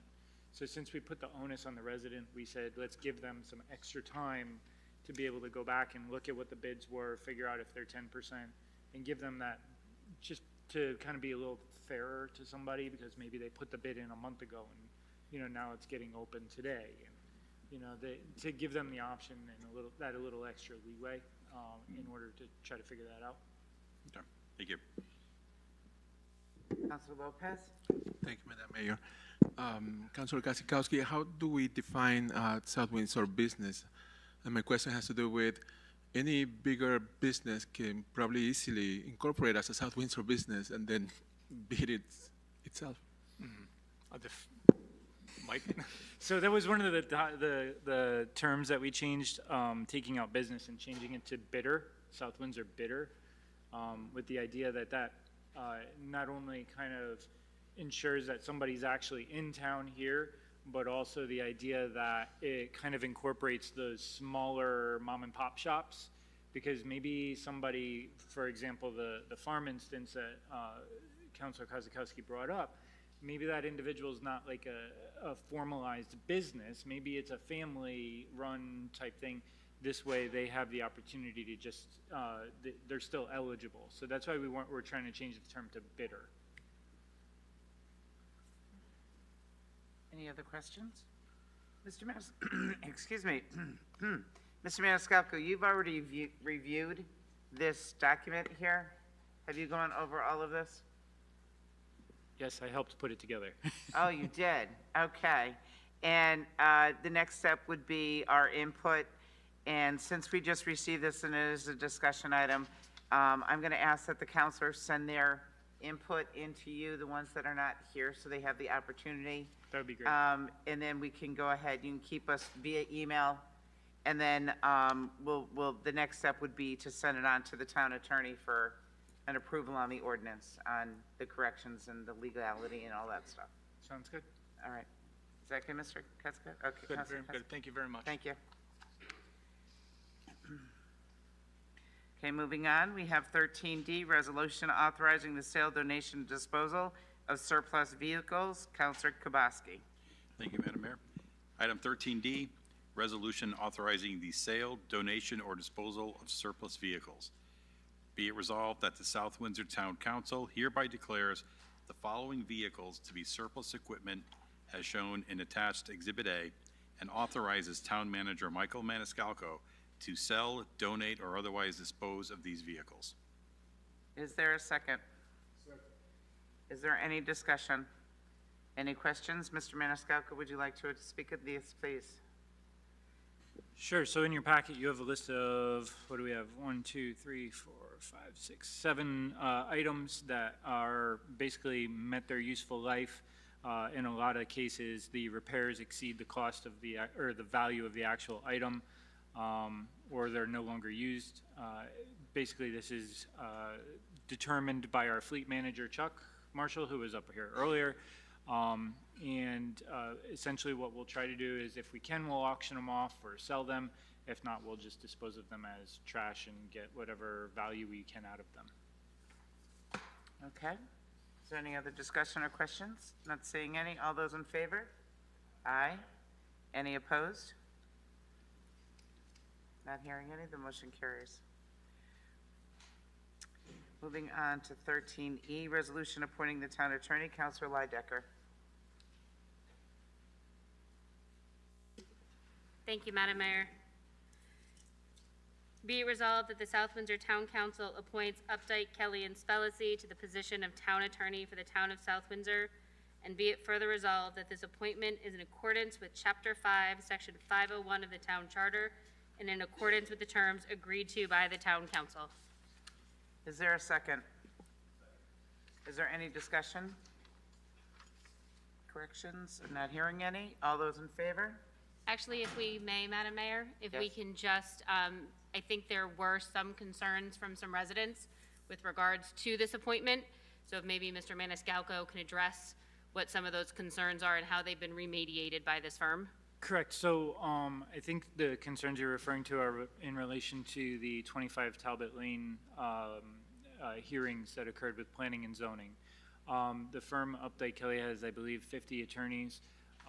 One of the attorneys from that firm represented the developer in front of planning and zoning. That said, the appeal that has been filed with the town was not filed by that attorney, and the developer actually went out and hired a different attorney to represent them for the appeals and the ongoing action against the town. In an effort to ensure that we don't have any conflict of interest, we are going to keep on Mirtha Kalina to continue representing the town for those cases that have already started, including the 25 Talbot Lane one. So there should not be any conflict of interest with that. Additionally, Updike and Kelly, the entire firm itself, has actually committed to not representing anybody in front of any of the town boards or commissions in terms of any public hearings or any of those other items that have occurred. And I believe, from my understanding in recent conversations, they've already turned down somebody who went to them looking for representation in front of one of our town bodies. So it's different attorneys that would be representing the town. That's their specialization, that's what they do. So we've put some different mechanisms in place to ensure that there is no conflict of interest moving forward. Does anyone have any other questions, comments? Not seeing any or hearing any? All those in favor? Aye. Any opposed? Any abstentions? Not hearing any, the motion carries. Item 13F, resolution approving the appropriation of $100,370 from the capital and non-reoccurring. Councilor Kozakowski. Thank you, Madam Mayor. Be it resolved that the South Windsor Town Council, having conducted the required public hearing at 8 p.m. on April 4th, 2022, hereby approves the appropriation of $100,370 from the capital and non-recurring expenditure account to add funding for the Police Department Women's Locker Room project. Is there a second? Second. Is there any discussion? Conversation? None? All those in favor? Aye. Any opposed? The motion carries. Passage of ordinance, we don't have any. And then item 15. We are now on item 15. Public input for any matter shall not exceed 30 minutes. When recognized by the mayor, the speaker shall approach the lectern and give their name and address. Speakers shall avoid personal attacks or imputing or alleging an improper motive to any person. The speakers may address the council on any item. The speaker shall limit their speaking time to 5 minutes. And I do have the list here. Mr. Balboni.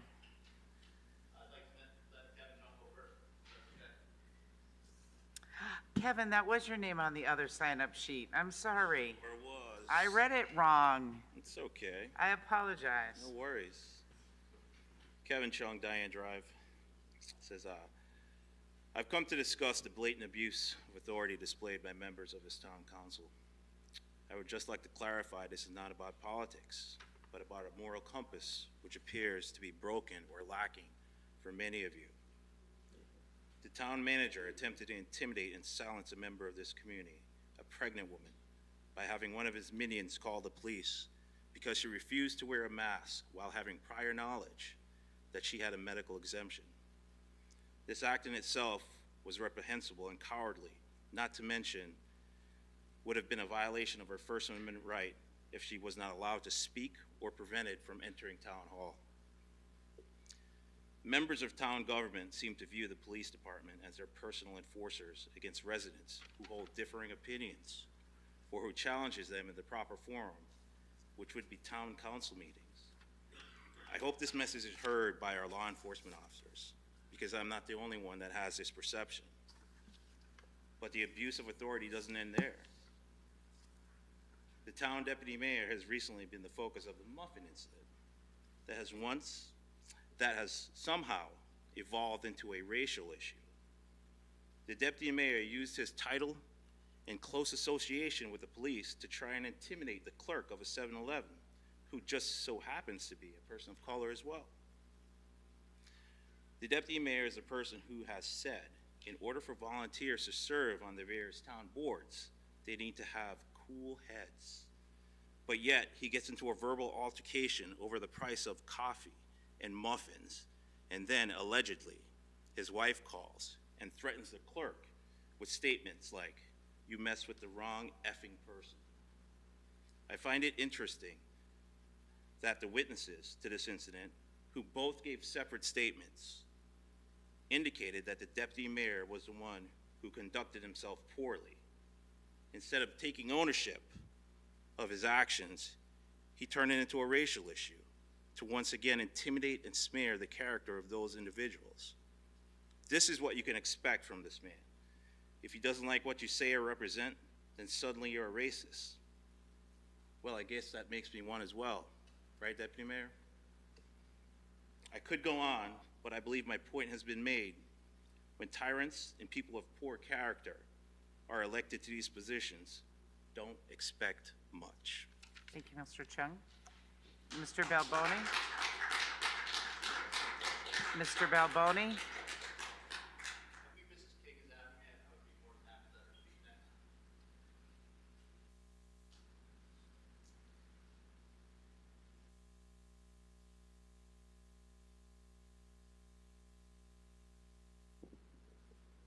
Well, I guess it's a good thing I'm here. All right, let me just read what I wrote so I don't get off script. Good evening. My name is Carolyn King of 926 Ellington Road. A little background about me. I'm a formal social worker and currently transitioning into the teaching profession. I have taught middle school math as a long-term sub for the past 2 years, and I'm now finishing up my master's degree and getting my certification so that I can obtain a permanent teaching position. I'm married to Stephen King Jr., our town's deputy mayor. I am speaking to you today as his wife because I feel that I am the best qualified in this room to attest to his character. I have known him since high school. We have been married for 7 years, and we have a blended family with 2 children and 2 cats. One of my kids is with me today. She is a junior at South Windsor High School. I felt that it was important for my kids to understand that when a family member's character is attacked, it is our job to defend each other. Today, I would like to address an incident that occurred a couple weeks ago. My husband went to our local South Windsor 7-Eleven to purchase coffee for us. While there, he noticed there was a promotion that if you buy a coffee of any size, you get a muffin with it for only $2. Seeing the sign for this promotion, he added muffins to the coffee order and proceeded to the counter to pay. The clerk expressed disagreement about the promotion. He said there was a limit to 1 muffin per day. My husband showed him the promotional sign, which does not mention any such limitations. It was at this point that the clerk asked my husband if he could effing read, and was he effing stupid? But he used the actual words. My husband was understandably shocked by the clerk's behavior. He told him that it was inappropriate to speak with a customer that way, and he did ask for an apology. He did let him know that he was the deputy mayor, and he didn't want to see any South Windsor patron spoken to in that way. It was in that context of saying that it's not okay to speak to a customer in that manner that he said he was the deputy mayor. My husband left the store, left the items there. He planned to return the store on another day to speak with the manager. He called me immediately, told me about the incident. He was upset. I told him that we would contact 7-Eleven corporate if needed to resolve this issue, which we did. The next part of the story was even more shocking than the first. Stephen received a phone call that there was a police report about the incident. At first, he was okay with it because he thought that the report was about the clerk's inappropriate behavior and mistreatment of a customer. Unfortunately, he found out that the report actually was a complaint against Stephen. The report cited that Stephen invoked his title of deputy mayor and possibly was mistreating the clerk. The report was made by a customer who was in the middle of the line, who clearly did not hear the whole story. Regardless, the police came out. I believe the officer is here tonight. He looked at the video, he spoke with the clerk, recorded the statements. Again, it was a customer who called, not the clerk. He determined, the police officer determined there was no criminal action, and he closed the case. When Stephen heard about the report, he went to the police station to speak with the reporting officer. I accompanied him. He asked the officer why no one called to ask his side of the situation. The officer said there was no reason to call since there was no criminal actions found and no charges were made. He said that Stephen could still give his statement if he wanted, and it would be included as an addendum to the report. Stephen did so, and we left. In the meantime, 7-Eleven corporate immediately sent an apology note to my husband, which we were thankful to receive. Unfortunately, this incident was far from over. The next phone call he received was from a Republican friend who stated that he heard a report was coming out in the Journal-Inquirer about the situation. Stephen was surprised to hear this since he had not received any communication from a reporter to ask him for his side of the story. He finally received a voicemail from JI asking him to comment on a separate issue, but by the time he was able to call back, which was just a couple hours later, the story had already been published. The article was actually about a political concern that I think about certain vacancies not being filled, and the 7-Eleven incident was embedded in the story as an attempt to discredit my husband and undermine his character. The article did not include the addendum to the police report that included my husband's statement and did not include the corporate apology letter from 7-Eleven. That same night, after the article came out, My husband received a phone call stating that the store owner wanted to meet with him face-to-face and apologize as well for the actions of his employee. Stephen met with the store owner. I was there. They talked, shook hands, and Stephen accepted his apology. As a matter of fact, the store owner issued a formal letter of apology with next steps outlined for the employee. Again, Stephen was grateful for the apology and what seemed to be closure to this situation.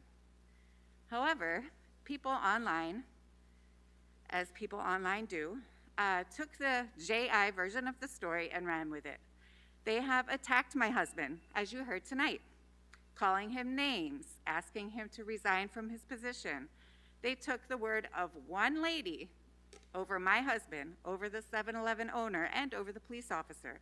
They even applied that the letters received from the store owner and from 7-Eleven corporate were coerced in some way. Again, suggesting that my husband was lying and using his deputy mayor position in an unethical way. I do not think I could change the mind of the few people who are insisting on clinging to this false narrative to suit their political agenda. I came here to speak to my husband's character. He has conducted himself with integrity and poise throughout this ordeal. He works 2 jobs, 1 full-time day job, and a night shift job to support our family. In addition to this, he has taken on the voluntary position of serving on the town council. He did not run for position of deputy mayor. He received that title due to the number of votes he received. He was only looking for a seat on the town council so that he could serve this town. That said, he and our family are very proud that he is serving in the capacity as deputy mayor, as we believe that his election and appointment will open the door for many others who want to serve in that capacity in our town. I am disappointed in the slander and the character assassination that he has had to endure. I believe that it is a very small percentage of our town. I'd like to believe that our town as a whole is better than this. I would like to humbly ask that if anyone has an issue with my husband, that you go to him directly. If not for his sake, then for the sake of our children, who are old enough to be on social media. I would also like to make a plea for unity. I believe in our town, and I know that we are better than this. The petty fighting and online bullying does nothing to make our town stronger. I would ask that we be the adults and speak to each other with respect. The children are watching. Thank you, Ms. Kern.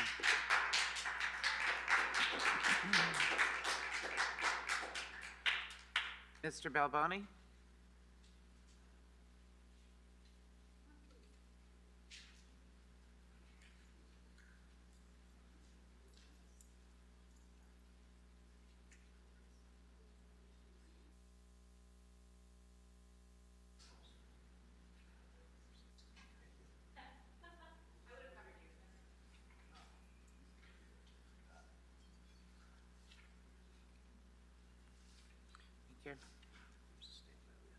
Oh, stop it. Oh, come on now. I said jeez. It says Christmas on ice cream.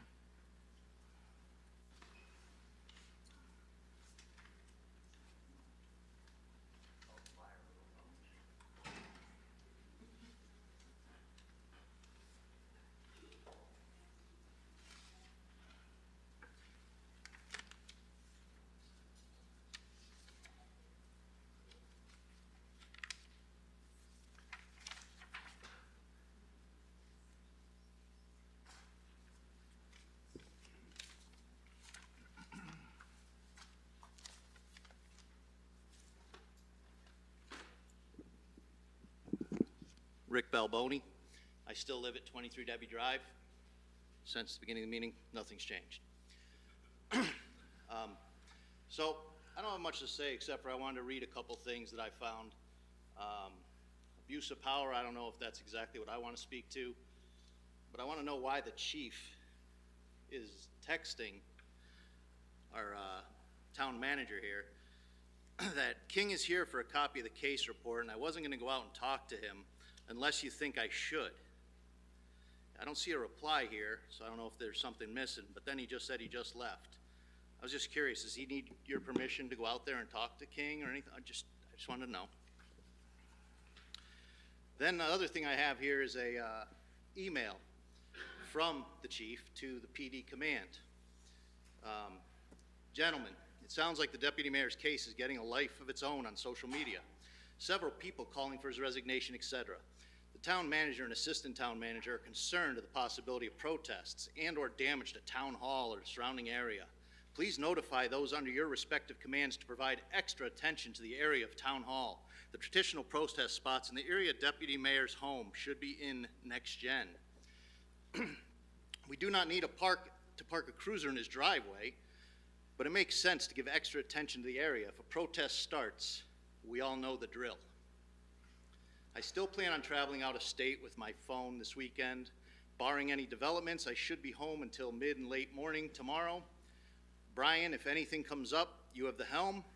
Looks like 156 and 176 will be two ships passing as one leaves and one returns this weekend. Brian, can you please see to it that someone does an SIB as soon as possible so everyone is on the same sheet of music? Call with questions, concerns, or thoughts. Chris.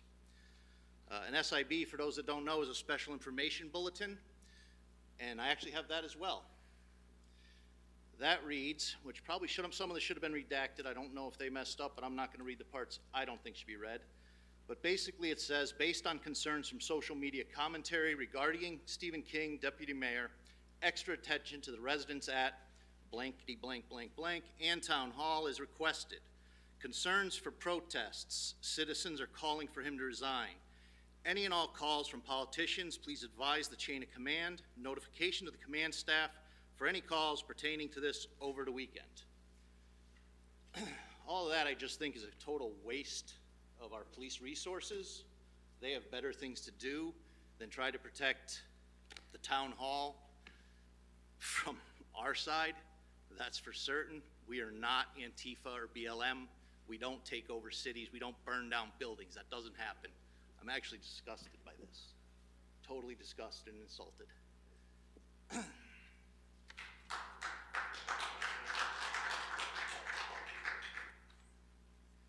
Is there anyone else that would like to speak in item 15? Hi, Lauren Chung, Diane Drive. My husband was just up here. So I wanted to speak a little bit about the situation also. What I find the most disturbing in all of this is the hypocritical treatment of one party versus another. We all know that if our deputy mayor had been a Republican, that the majority party would have been saying, you're out, you're out, you're out. You know it. And it's just not fair. I also want to say, too, that my husband and I obviously have mixed children. What I don't want them to be growing up in is a community that takes poor behavior, allows it, and then flips it to all of a sudden become about race. Poor behavior is a person's own responsibility. It has nothing to do with their race. So for the South Windsor Democrats to have put out that the manager of this retailer and his employees owe Mr. King and our community a sincere apology, and further, this employee should be better trained on matters of diversity, equity, and inclusion is just wrong. You used it to push your own agenda. I have never seen such acrobats, even in the circus.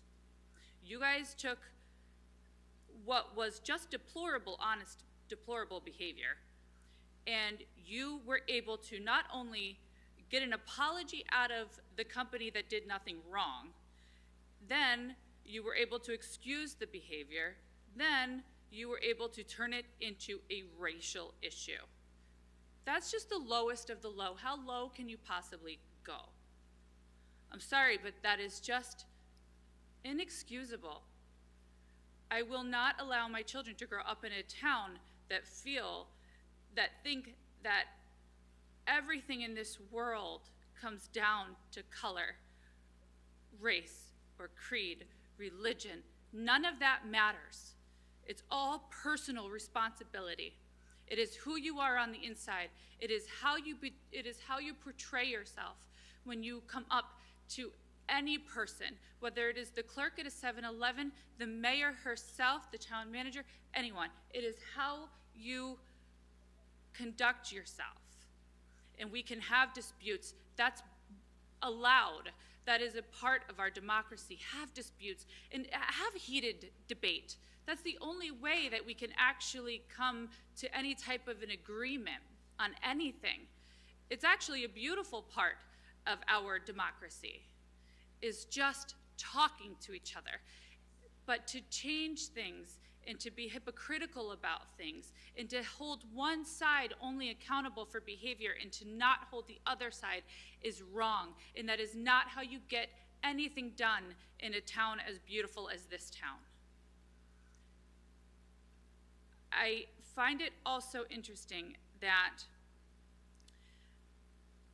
we are dismissing the young woman's account of what happened because she's just some woman. She was a woman from out of town who did not know the deputy mayor. She had no idea who he was. She had no political agenda in this. You know why she was upset? Was because she's felt the anger and the frustration of mean people before working in retail. If you hear that young woman's testimony, or not testimony, but her account of the situation, excuse me, that's better wording, account of the situation on the phone with the officer, she is saying that she knows what it feels like to be yelled at, to be spoken down to. That wasn't coming from a lie. That was coming from personal experience of feeling those feelings of being belittled and put down. She wasn't lying. You could tell in her voice, you can hear it. You can hear how honest she's being. She had no reason to lie that day. And I'm sorry that you're coming out of this looking like the bad guy, sir. That is not what any of us want. What we want is the accountability and the standard to be united. The threshold needs to be the same for everyone. So, personally, I just want everyone to be able to serve this community, to make everyone's voice matter, to make everyone feel comfortable, and everyone who wants to be able to volunteer should be able to volunteer. And that's just how I'm going to conclude it. Thank you, Ms. Chen. Thank you. Is there anyone else that would like to speak this evening? Hi, good evening. My name is Damian Humphrey, 6 Birch Hill Drive, South Windsor. First, I want to thank all of you for your service in the town council. I want to especially thank Deputy Mayor Stephen King for not only serving on the town council, but also for wanting to support South Windsor businesses. I think the attacks that we've heard about his incident, which I recently heard about, I think it's unfortunate, but I am so glad that clearer heads prevailed. Thank you for your composure. Thank you for putting our town first. I want to also thank the town manager for really protecting our community. Some people may think that an incident like that may not need police intervention. But unfortunately, too many people listen to information that may seem real. And we saw what happened on January 6th of 2021, where a number of individuals actually tried to overthrow our government because of something they believed. It's unfortunate that the Journal-Inquirer did not do their due diligence in their reporting. And it is unfortunate that this situation came to this, but our community is better. So I want to thank you, Town Council. Thank you, Deputy Mayor. Thank you, Town Manager, for your service. Thank you. Thank you, Mr. Humphrey. Is there anyone else that would like to speak?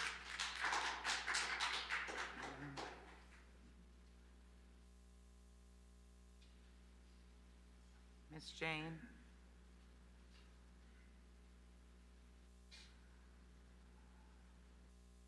Again, I still live at 840 Ellington Road. Can you state your name, I please? moved here, and thank you all, and ditto to everything that has been said. Early, I think in the 70s, sometimes I lived in Edgewood I lived in Hartford on Edgewood Street, and my kid was bussed out, and it was bussed here, and they wanted to go to school here, and I said, I can't afford to pay for the apartment here, but anyway, when we decided to move, we came here. And as I said, for 31 years, I taught at a high school, okay? And I got to know that system. It's a nearby high school. I just want to say, most of the time when I come into the town, I used to come in to take care of business. And I came in, I used to always come down and pay my taxes. I walked in the office over here. 3 women were there. Nobody looked up when I came in the door. And so I did like this. Say, oh, can I help you? I said, well, why else would I be here? So they helped me, and they apologized for it. And I said, you know, that shouldn't have happened. I said, that's why you have all the people coming back, they're angry. You know, they forget what you do. They might forget, but they don't forget how you made them feel. I went home. I was so upset because I said I pay tax in this town. My kid go to school in this town. As I said, the other one went to Loomis. And I called, I guess I said, I don't know if I said the mayor or I said something, and the person whom I talked to, no, I got halfway down Sullivan Avenue. I turned around and I came back. I couldn't go home. I said, I can't live in a town like this. And I had been here for maybe 10, 15 years, I don't know. And I said to the 3 women, you know, someone could have shot you when you came in. Nobody looked up. I said, when someone comes through that door, somebody need to look up, because they were all busy, you know, and I understand. And I said, you know, I feel so bad. And they apologized. I said, no, I want to talk to your mayor. So I made an appointment, and or at least someone was supposed to have made an appointment. And after I didn't hear from him, and I'm not going to call any names, this is a while ago, and I said, I'm not going to, I called him, and I said, tell him to get back to me. Well, the next day, when he didn't get back to me, I said, now he's got 5 minutes. If he doesn't call me back, I'm going to call my lawyer. Within 5 minutes, whoever it was, I know you might have a record, they called me, and he apologized. And I said, that should not have happened when I walked in. Oh, this completely, you know, disregard me. And I've had several incidents in the town here. I go to Stop and Shop. Unfortunately, my husband loved the people in Stop and Shop. You know, he's a people person. I'm a people person too. But he has time to talk to them. I don't. I'm busy. I'm doing all the things that men, you know, usually don't do. Not all men, you know, my brothers and uncles. And anyway, and usually when I have an incident like this, usually the first thing I do is get me a manager. I need to talk to a manager because I can't leave your store. I made a very conscious decision to come into your store, so I can't be treated that way. Moving right on. Now, most of the stores here, Stop and Shop, most of the large department stores, they know who I am when I walk in because I've had the same kind of incident. And I'm coming back to 7-Eleven. I used to go to 7-Eleven. Y'all, I get my numbers every once in a while. So I would go in there, and finally I hit with, you know, must have been something like 3 6s or 3 something. And when I brought it back, he was so nasty to me. And he said, well, this didn't, something he was trying to tell me why I shouldn't get the $3 that I was owed. And he said, well, you can take it to Newington. I said, but I want it brought here. Lady, I don't want to be bothered. I would never forget. I have never gone in that store, and that has been over 3 years. I'd ride somewhere else if I want to get my numbers. So when Mr. Smith came by my house, and I want to tell you when he was, when he had the kids out, you know, coming to the house, he came on a Sunday, and I stuck my head out the window, and I said, I don't talk to anybody on Sunday, but if you come back on a Monday, because Sunday's my Sabbath day, I said, if you come back on Monday, I'll talk to you. And I got to know him, and the character of him was so different. And I told him, send anybody here, send me a couple of kids. I went around to a couple of houses with him, the few people that I know. So when he came by and told me what had happened, I knew exactly what he had gone through because I've been treated like that in Stop and Shop. I'm not in Stop and Shop too, but I always call it out. The people in 7-Eleven, now it wasn't always like that. When they had and when I moved here in '82, it was nice to go down there and chat with people. But the people then, and this was probably within the last 5 years, and the young people were so nasty. I have not been back in that store, will not go back in that because when he treated. And I was so glad, I said, when that happened, you need to bring it to someone's attention because if you don't say anything about it, nothing is going to be done. So I'm, whatever happens, thank you all for, doing what you did, and I hope it gets resolved because whatever, if he said it happens that way, I'm gonna tell you I was not there. It happened that way. A couple other times before I went in there. And sometimes they're just nasty. And they aren't nasty with everyone. I know why they're nasty because it's me. And I haven't even said anything to them. So I just want to get up and say that, he's really a nice man. I met his daughter. I met a lot of young people that came by and sit in my house and we talked. And I told him I'm going to be coming to meetings from now on to see what's going on. Thank you all. Thank you, Ms. Jane. Is there anyone else that would like to speak this evening? Hello, Mary Justine Hockenberry. I live at 16 Foxglove Lane. As you know, I used to be a counselor, and as about a year ago, I resigned because I have a small business of my own, and I also do accounting for a larger business. 2 months before I ended my seat, I mentored a young man who I knew was very qualified for the position and learned even more about him. A couple of weeks ago, I got a phone call. I'm not a Facebook person. I live in reality. I live with what I can touch and feel. And someone told me about the incident that has been discussed tonight, in good and bad. And I was appalled, so I decided to take a look. And what I got out of this article from the JI was, that can't be Stephen they're talking about. Who is this person who's making this story? And why did the JI not get a quote from Stephen? And those were my 3 questions. And I went right to the source so that I could get the truth. I went to the real person. I went to Stephen. I don't know the other individual, but I know her background. She is related to someone in South Windsor. I see a number of individuals behind me who, as people come up, they write notes.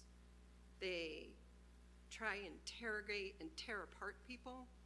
I've lived in South Windsor for 31 years, and that's not where I want to live, with people who are disrespectful and dishonorable and not truthful. Some of those people sat up here as a counselor.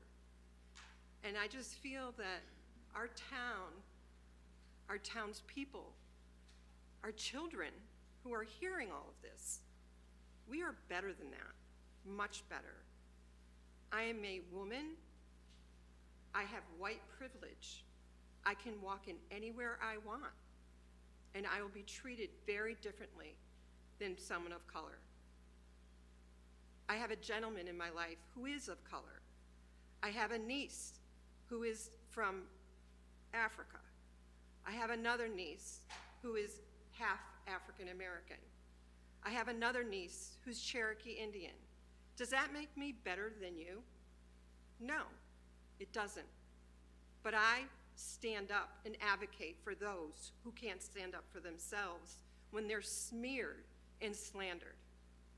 So with that, I'd like to leave this evening with everyone to think twice about how you speak. I will. Think twice about speaking about another person. And something I've been always taught is, if you have an issue with a person, please go directly to that person. I know everyone has a say in this story. Everyone. But to get it clear, go directly to the person who's being affected. And there are many people in this story. So I just wanted to leave with a kind note, is we all need to look out for each other here in South Windsor. Thank you. Thank you, Ms. Hockenberry. Is there anyone else that would like to speak this evening on item 15? Please come forward. Your name and address, please. Good evening. My name is Matt Odell, 115 Pine Tree Lane. I will make this short and sweet. I waited 8 months to face all of you, and you guys will all be hearing from me very shortly. Have a good evening.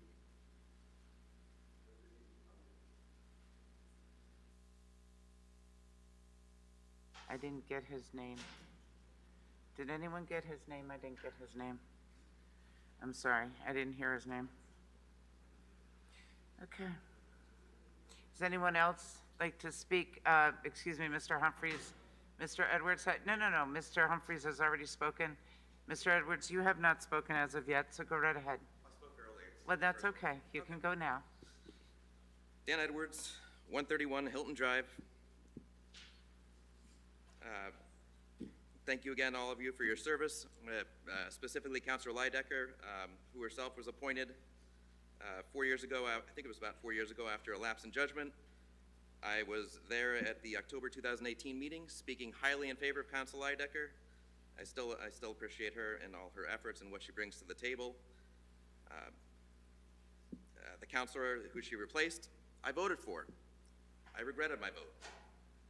I'd like to say that I don't regret my vote for Councilor King. Everybody has a temporary lapse in judgment. But everyone's right. What are we teaching our children right now? Why are we letting people attack a South Windsor small business? I've been going there for 25 years. I can bring race into it. I could say my daughter. I could go take my daughter. I've gone with my brother-in-law. But okay, so I just did. But does that eliminate the experience? They've never had a bad experience there. Why are we allowing people to attack a South Windsor small business? I do live with reality and what I can touch. I've been there. When that place is small, when there's nobody there. I've been there when it's packed. The disinformation, let's just talk about one of the speakers prior to me, that it was a related party. No, that is disinformation. Not truthful. This is not a political issue. This is a right and wrong issue. We all get frustrated, right? There's deals that I've had that, I read things wrong. You know what? Own up. You made a mistake, apologize, and walk out.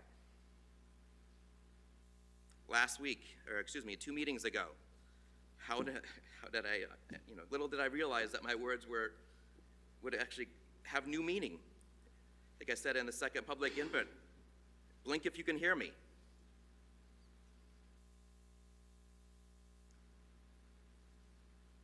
That was in relation to a conversation regarding that he and I had when he chased me out of the town council meeting earlier in the month. We have no problem with Rick Balboni. So people have talked about, who do we believe? I was lied to. How can I trust? I'm sorry, but I'm going to have to take the word of a local South Windsor small business who has served the community for many, many, many years. Thank you. Thank you, Mr. Edwards. Is there anyone else that would like to speak this evening? Ms. Meneely.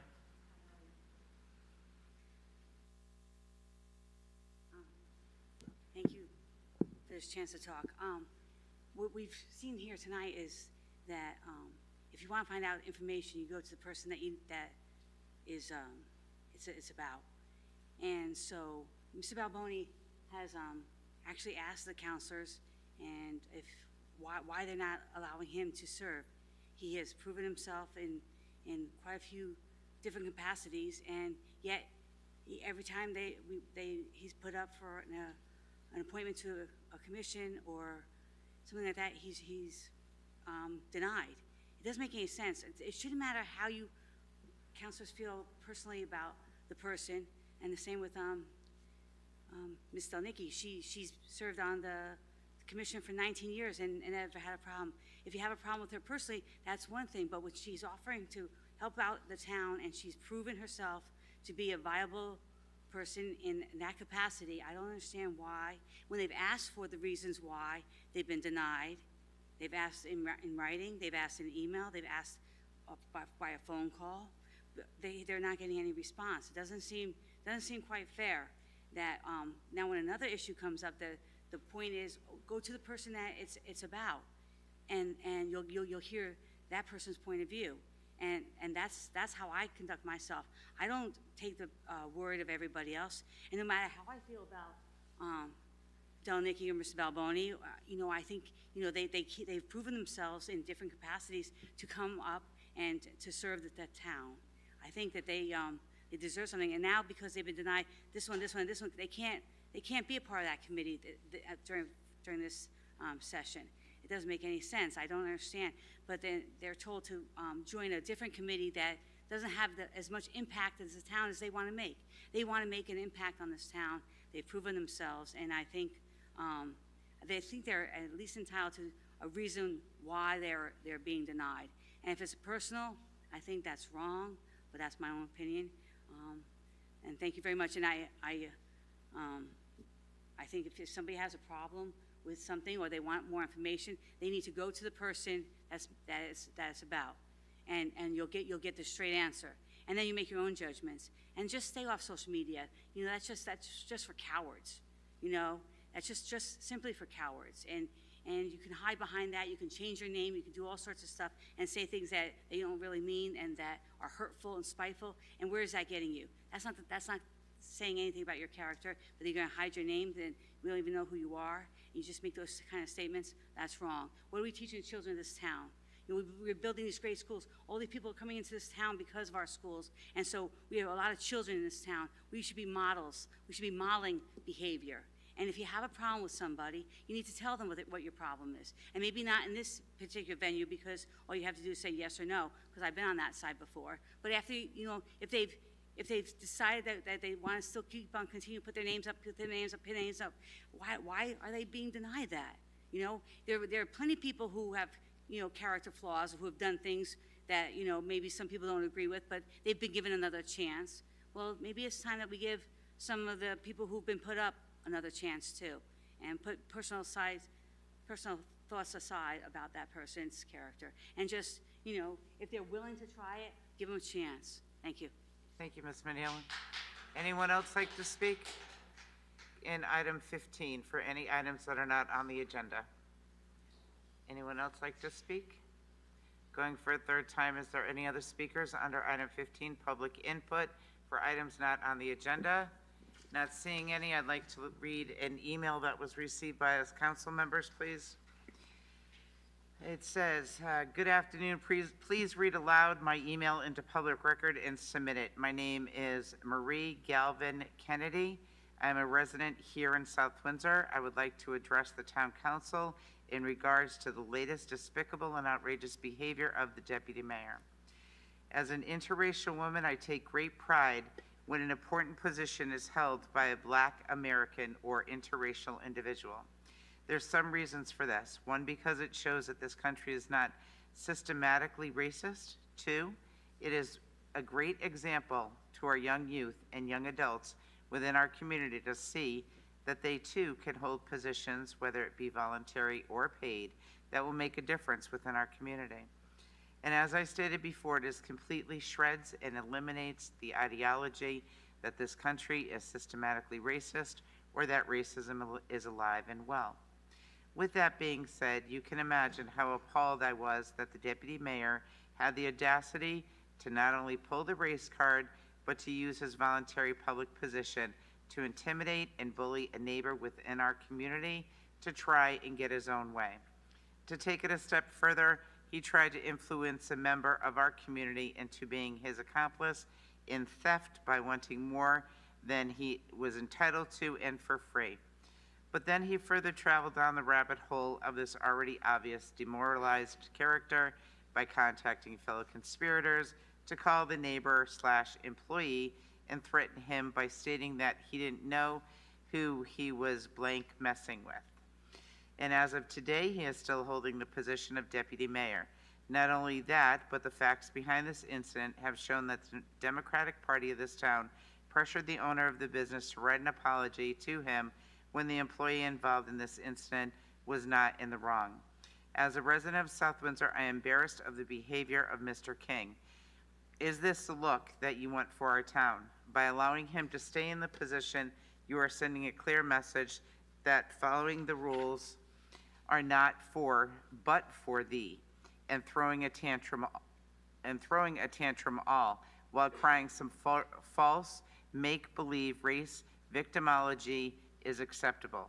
This is not South Windsor. This is not how the residents of South Windsor treat each other. We do not want to be represented by a man who is clearly lacking the moral compass to be a man of integrity and use his position with the best intention for himself and our community. Mr. King should, at a minimum, should be required to give a public apology to the employee in which he tried to humiliate and bully, and at best be removed from the position immediately. South Windsor is better than our deputy mayor. South Windsor can do without our deputy mayor. Thank you, Marie Galvin-Kennedy.